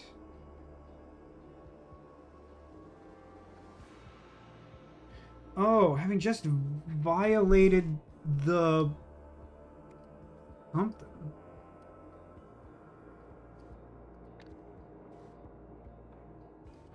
It's probably like the fourth one? Devote their attention fully to the work of cultivating a safe Lemuria, allegiance to any outside yeah, it feels like violated the fourth thing, right? Oh no, no, it's 3, because they're taking the law into their own hands. Yeah, that's probably a better fit. It's kind of similar.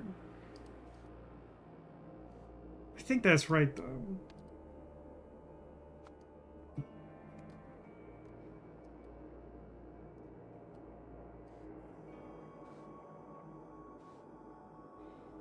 did it in the name of the law.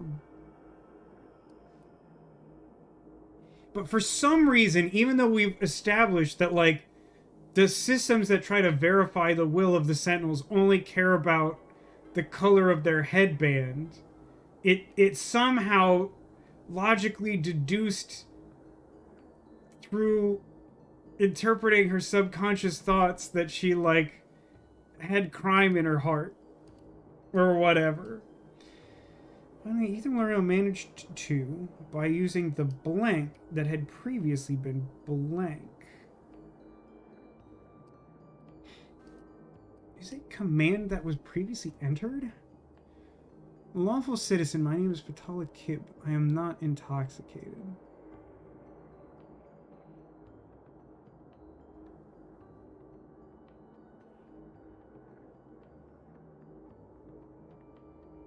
Never in my life have I even thought about touching narcotics. Why is that the last command? Even if there was, like, just a hard-coded, like, trigger phrase, why is there a separate one? By using the blank that had been blank.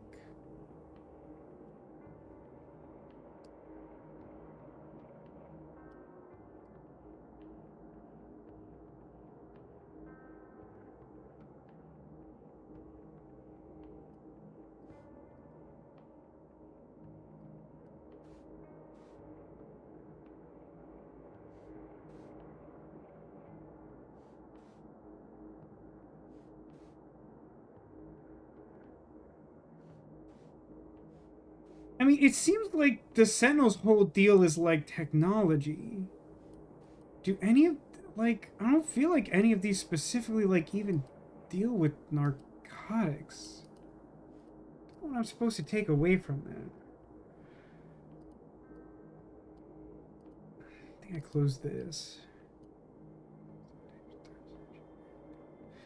Using the, hang on. Using the Veridola that had been miscalibrated. That makes sense. He took it off Mr. Red, because Mr. Red's dead on the ship. And it just, like, doesn't care if you lie. It likes it when you lie. It's into that.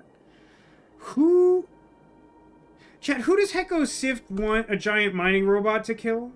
I only have 6 choices and none of them seem to make sense to me.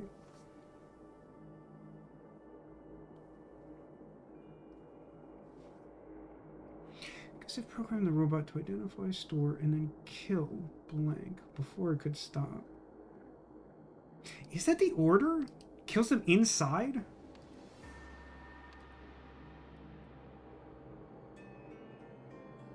No, that's not technically accurate. If that was the goal, then he obviously dunked it up. You, the player with this illogic. You know what? Once again, Demolition, I think you're onto something. I mean, on some level, it would be a little funny if the crux of this case is just that, like, they actually are bad at understanding programming. But, like, I don't think that's intentional. I think they're just being annoying about it. I mean, so Daria is in the tube, right? So she's, like, not dead yet. It's, like, possible it could be her. Why would it be her, though? Like, I just genuinely don't have any sense of, like Hecko's whole plan had been to just, like, sell 6 artifacts and question marks profit, as far as I can tell. Like, he already killed the person, like, most likely to give a crap about him. And I would say, like, the second most likely person is, like, frozen in carbonite. So, like, I don't know who he could possibly be bothered to program a giant mining robot to kill. Like, it just doesn't seem to make much sense. Surely the robot would be programmed to kill Hecko Civ. Neko, so we're on, like, an entirely separate part of the story. The robot we're talking about now is not the one from before. It's this guy? So, like, clearly its goal is a little different. It's roughly the size of a barge, with a crown of lasers and giant hand claws. And, like, some uncomfortable pulsating, like, sewage tube? I don't know, man.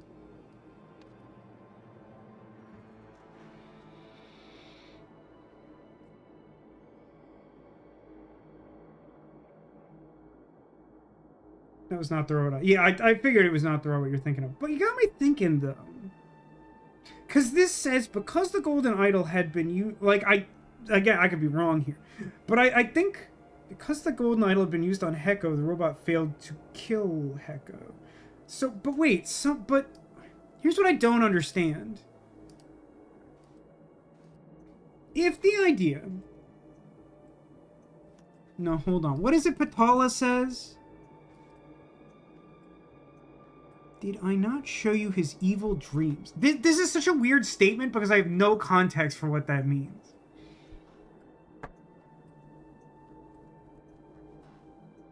Uncomfortable pulsating sewage tube is my all-male splatterpunk grindcore band. I really admire the dedication to the bit Demolition, and more than anything, I'm eager to see, like, how far you're willing to go to, like, press the limits of, like, what even remotely sounds like music. Like, I feel like if the bit goes on long enough and you remain committed to it, like, you're gonna invent, like, fake music genres that, like, I won't be able to distinguish from real music genres. So you caused this. Okay. So I'm gonna say, I'm gonna make the bold call that Patala programmed the robot to kill Hecko, but couldn't because someone beat her to it. Proving once again that every living character in the world of Golden Idol is the dumbest person you've ever known. So we're close here, right? Program the robot to identify, store, and then kill Hecko. I mean, clearly she just did a bad job, right? Like, I think she confused, like, target and not target. Well, no, that's not even true. Because the way it's coded, like, the store and kill are separate. Am I misunderstanding something about this? To identify. I guess do they want target as a word here?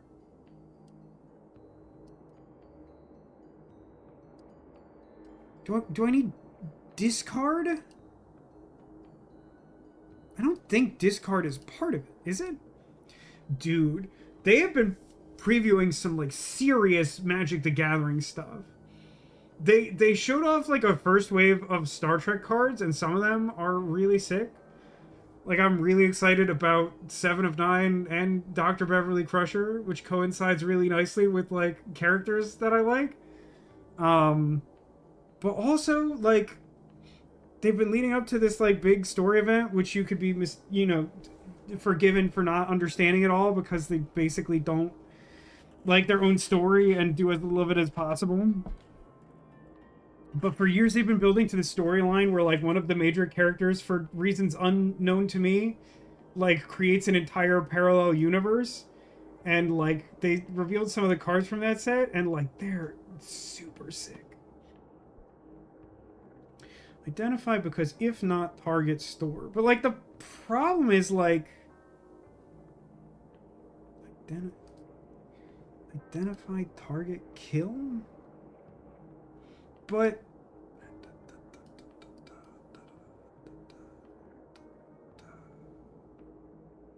Like, target's just, like, actually, like, not even one of these, though, right? Is it... Find? Find, identify, kill. Find got me again.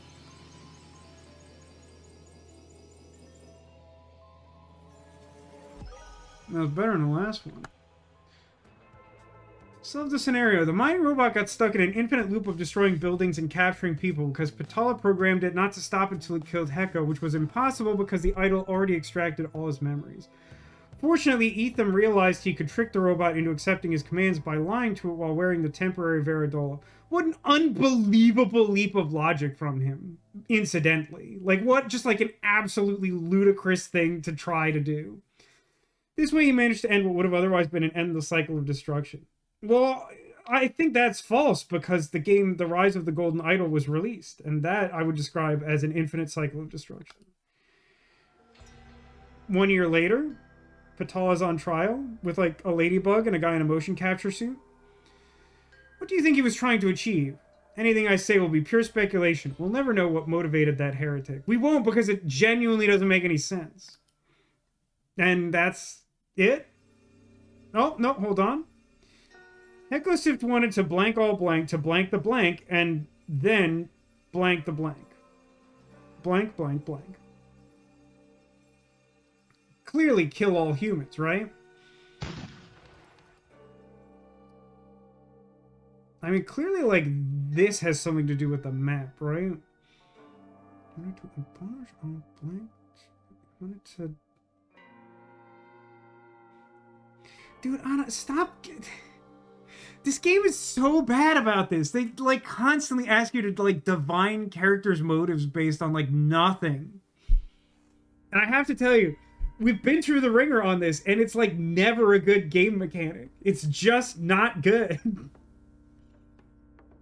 Sift wanted to blank all blank, to blank the blank, and then blank the blank. What an absolutely... just... nonsensical.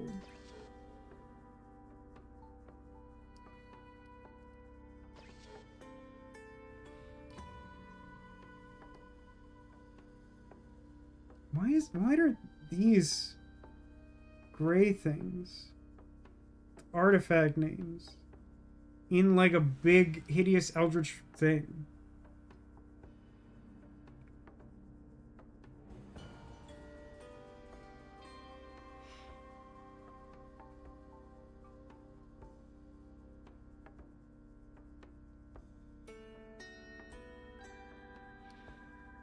I think what he wanted to do is turn all text into liquid, then all liquid into gold, and then make everyone, like, contact high on the concept of words.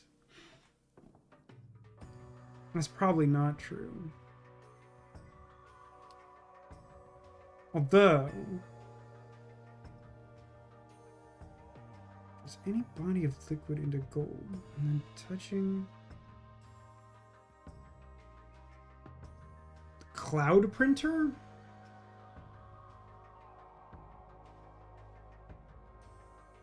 Turn water into gold.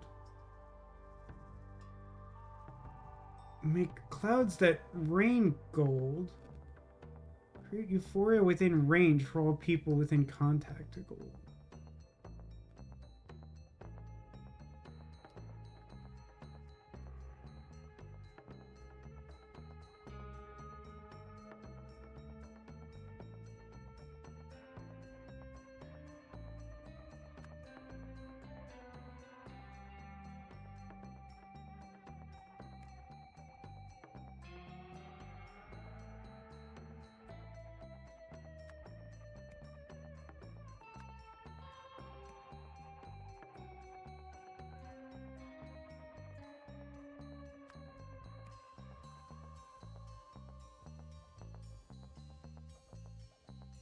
Convince all Lemurians to...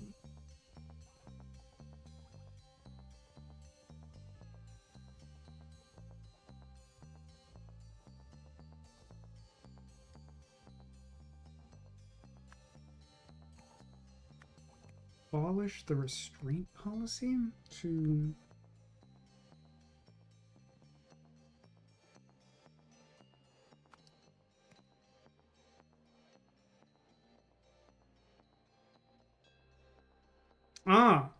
convince her, and then quafizer, and then cloud printer. I'm on to something. So he wants to put a thing on his head that will make a convincing argument, and then turn the argument into liquid, which is probably the dumbest concept ever recorded. But then take the liquid argument and rain it on people, I think is honest to God what we're going for here.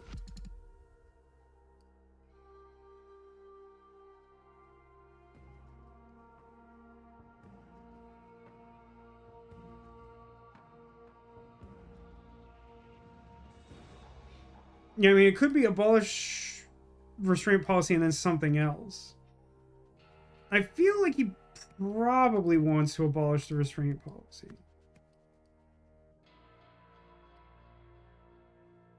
Wait, let me check the map. It's probably got something to do with the map, right?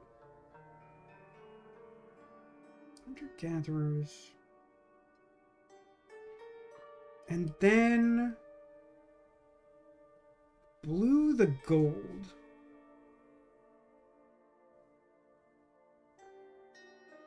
I mean, like... free the world? Like, it seems like the idea is, like, share the technology with the world, or arguably, like, conquer the world. The crops will be contaminated with thought water and everyone gets diarrhea. That's definitely how you get diarrhea, for sure.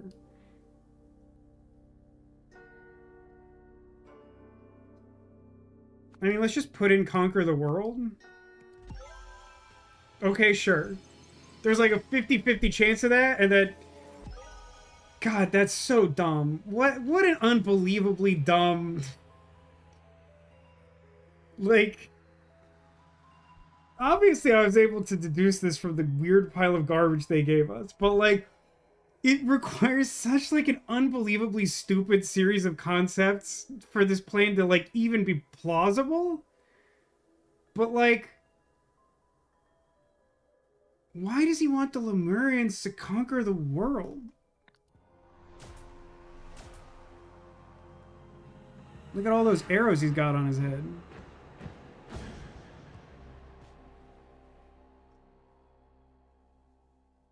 But wait. When those guys... who... But Heko died. Who did this? Is this just the plan?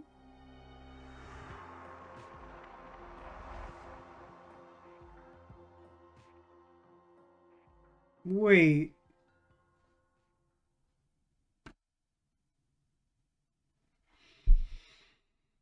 Wait. They want me to believe that Heko is Echo Secunda? And that they just, like, transposed his name wrong historically over time?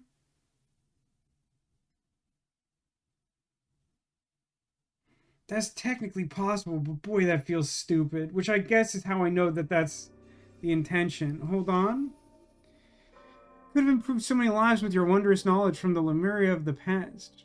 Barbarians or present weakling Lemurian? Pa, the last true Lemurian died with me thousands of years ago. Perhaps it's for the best that none will access my knowledge anymore. Brother?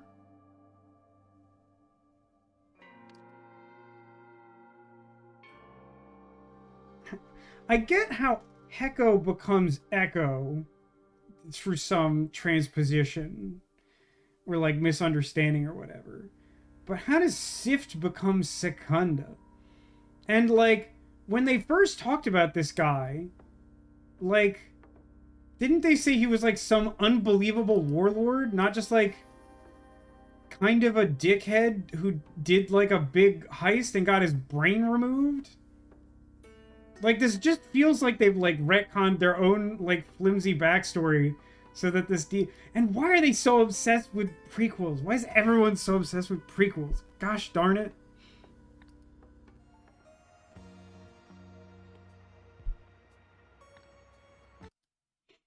I just can't stand them. Well, I have no idea how much of the start of the stream will make it to the YouTube video, but I think we're fine either way. I did the second monitor only like dipped to black like one time during the stream, so like that's an improvement on it being like constantly freaking out. So maybe the effort to try and upgrade my graphics driver while live was equally successful as it was ill-advised. I mean, like so many of the DLCs before it, I definitely feel like by the time we got to the end of it, any potential that was demonstrated early on was undone by the reality of what was put together.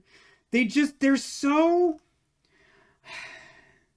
The game is so absolutely insistent on being clever to like a degree that's so irritating. Like it can't just tell a story, right? Like I feel like Case of the Golden Idol was content in just telling a story and like the puzzle being a puzzle, and like it doesn't have to be more than that. Like that's part of what's so compelling about the first one, I genuinely feel. But this game, like everything always has to be a twist, and it like legitimately didn't make sense to me unless I've like completely overlooked or misunderstood something.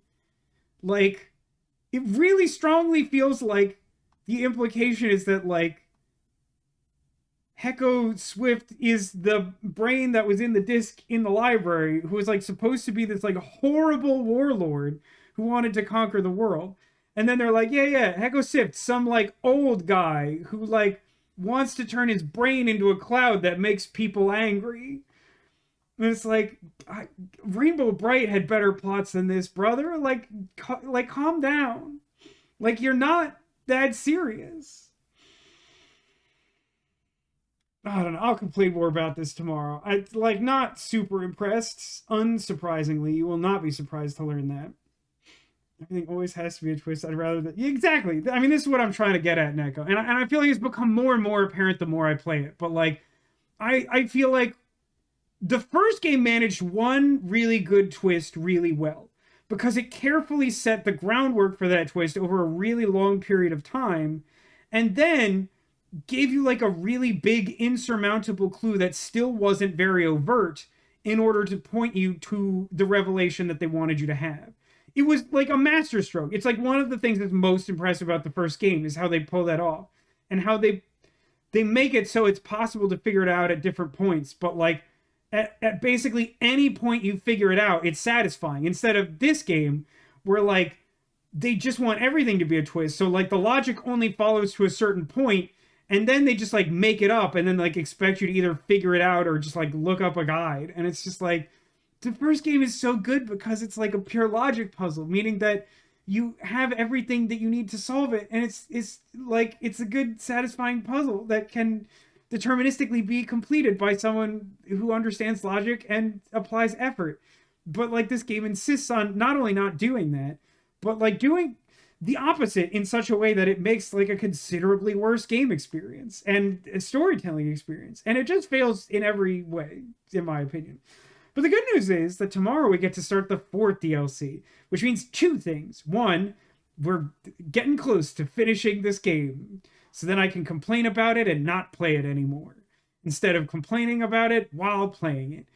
But two, the fourth one wrongly implies the presence of pirates. So it could be fun, but we all know it's going to be garbage. Now it's late, so let's wrap it here. But before we could do that, we must seek out the secret Squirtle. They're much more satisfying to locate than the motivations of a fictional character in a made-up culture that doesn't cohesively exist with your own continuity. Not that I'm naming any particular video names or whatever. But I've hidden these Squirtles among the plush friends on display in the room surrounding me. If you're able to locate a Squirtle as hidden in this way, it will be an omen of good luck for you in the coming days, which include tomorrow when I'm streaming again, and there will be another chance to find Squirtles should you need them. Vasco, where did you find? Where did the golden idol come from to begin with? We don't have like a super hard, but basically like the culture we were looking at in this last one, like the ancient Lemurians with their like advanced technology, like invented the idol among these other bizarre like artifacts, and then like some of them made it to the current day. Why these like enormous spaceships and like other nonsensical things like haven't had any impact on culture and anything of that nature is deeply confusing, but like sure, we'll go with that. Okay, so guesses behind Perfect Tyranitar, behind Eve. Any other guesses? I know it's been a quiet night. It's summer. I know people got places to be. Also, last week's 10-minute rant might have finally scared off some folks. But hey, thank you all for sticking with it. I mean, I do it because I get the impression people are interested. And I hope you are. I hope you're finding some fun with it. All right, let's get looking. So we'll start where I don't have to get up. That's my favorite place to start. If we look behind our chubby little Tyranitar, what a great lad. We have another dark type Pokemon. We've got little Umbreon. He's good. The Adventure Pals or whatever they're called, keychains, are so good. I got an email from the Pokemon Center this week being like, hey, we have a special deal just for you. We've made a bespoke URL that will like link you to like a loot box basically of random garbage we can't sell. And it's at the premium price point of $80, and it consists mostly of things you don't buy. So go ahead and use this limited edition code. You want this? I can't say for sure it's a thing in the UK. I would check your email. If you've been buying anything from the UK Pokemon Center, there's like a non-zero chance that they're doing the same thing over there. Like a lot of the things happen like same day in UK and US. I need a box of random garbage. Hey, that's exactly what Hecko Sith was thinking when he planned a heist with 3 color-coded individuals.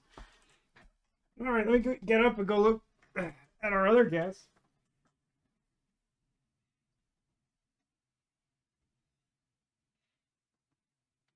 Which is Eva. And unfortunately, no Squirtle with her this time. But Cheryl the Halloween Spider.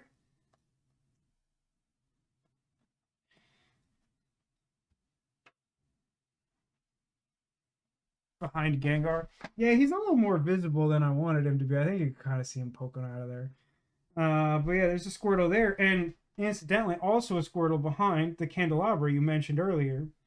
For the reason that tonight's theme is what I call Tootsie Smile. Anyone who is smiling and also has visible teeth, which some of them are not as easy to discern from camera distance, but I felt pretty good about this one. Partially because I thought it might mess with people for me to make it smile themed again, but it's also not smile themed, you understand? It's kind of tricky. Ooh. But that includes folks like Coughing and Kuzco with his goofy cartoon tooth, and the toothy dinosaur with the toothy like bat creature, and also Clefairy has like a single giant tooth with her smile. It's the Pokemon Center version of Disney's "and then please spend more money." It is. I was teasing a lot when we were at the Disney Resort for my birthday trip. When you turn on the TV in the suite, the room, like by default, there's like a promotional Disney channel on, not like the Disney Channel, but like a channel that's like buy all our play sets and toys. It's like you know, go to the Magic Kingdom and do this. Go to Epcot and do this. You could go to Blizzard Beach and do this. And one thing that I observed, like at least a couple times in the promotional loop, is that like they were like heavily advertising, like, and look, we made a way that you could pay us money. It like wasn't a thing that like added any value to your life. It was just like, and now like an alternate way for you to give us more money. It's like, how is that the thing you're advertising? Like, I mean, for one, like we're already at the resort, so like, I mean, we're like a captive audience. You don't have to try that hard. But like, I don't know. It's just like really, I found it like really like insulting, but like in a really funny way that they're like, isn't it great that we innovated a way for you to simply give us more money? Isn't that a thing you're excited about? Guys, go please share everything you get in the $80 Pokemon set. And to be clear, Neko, I have not ordered this box. Hold on, what's in the box? I'm gonna have to like log in again. What day was this? Promotions? Do you not consider this a promotion? What psychopathy? Where did this end up? Updates? Where did you put this? Okay, hold on. Is it gone now?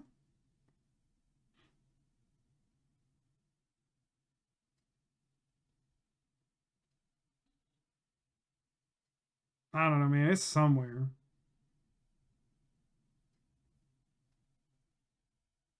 I can find it. I don't want to do it live. There's like, I don't know. If you like go through, if you click through to the page, then it like shows you like a list of like the categories of thing it is, and it's just like so many of them are like things I like don't have use for. You know, that's for like 3 days. Yeah, it's possible we're at like the tail end of that, but like it might already be expired, which like I'm not surprised by. Like they make it out to be like a limited thing. Love the Victory Bell picture. Are those like sold out? Couldn't you just buy that? Anyway, yeah, I'm gonna call it here. You all have a lovely evening, or in your case, day, Neko. Thanks everybody for watching. Thanks for being here. Thanks for being you, and I hope to see you again soon. Until I do, take care of yourselves, and remember that you are clawsome.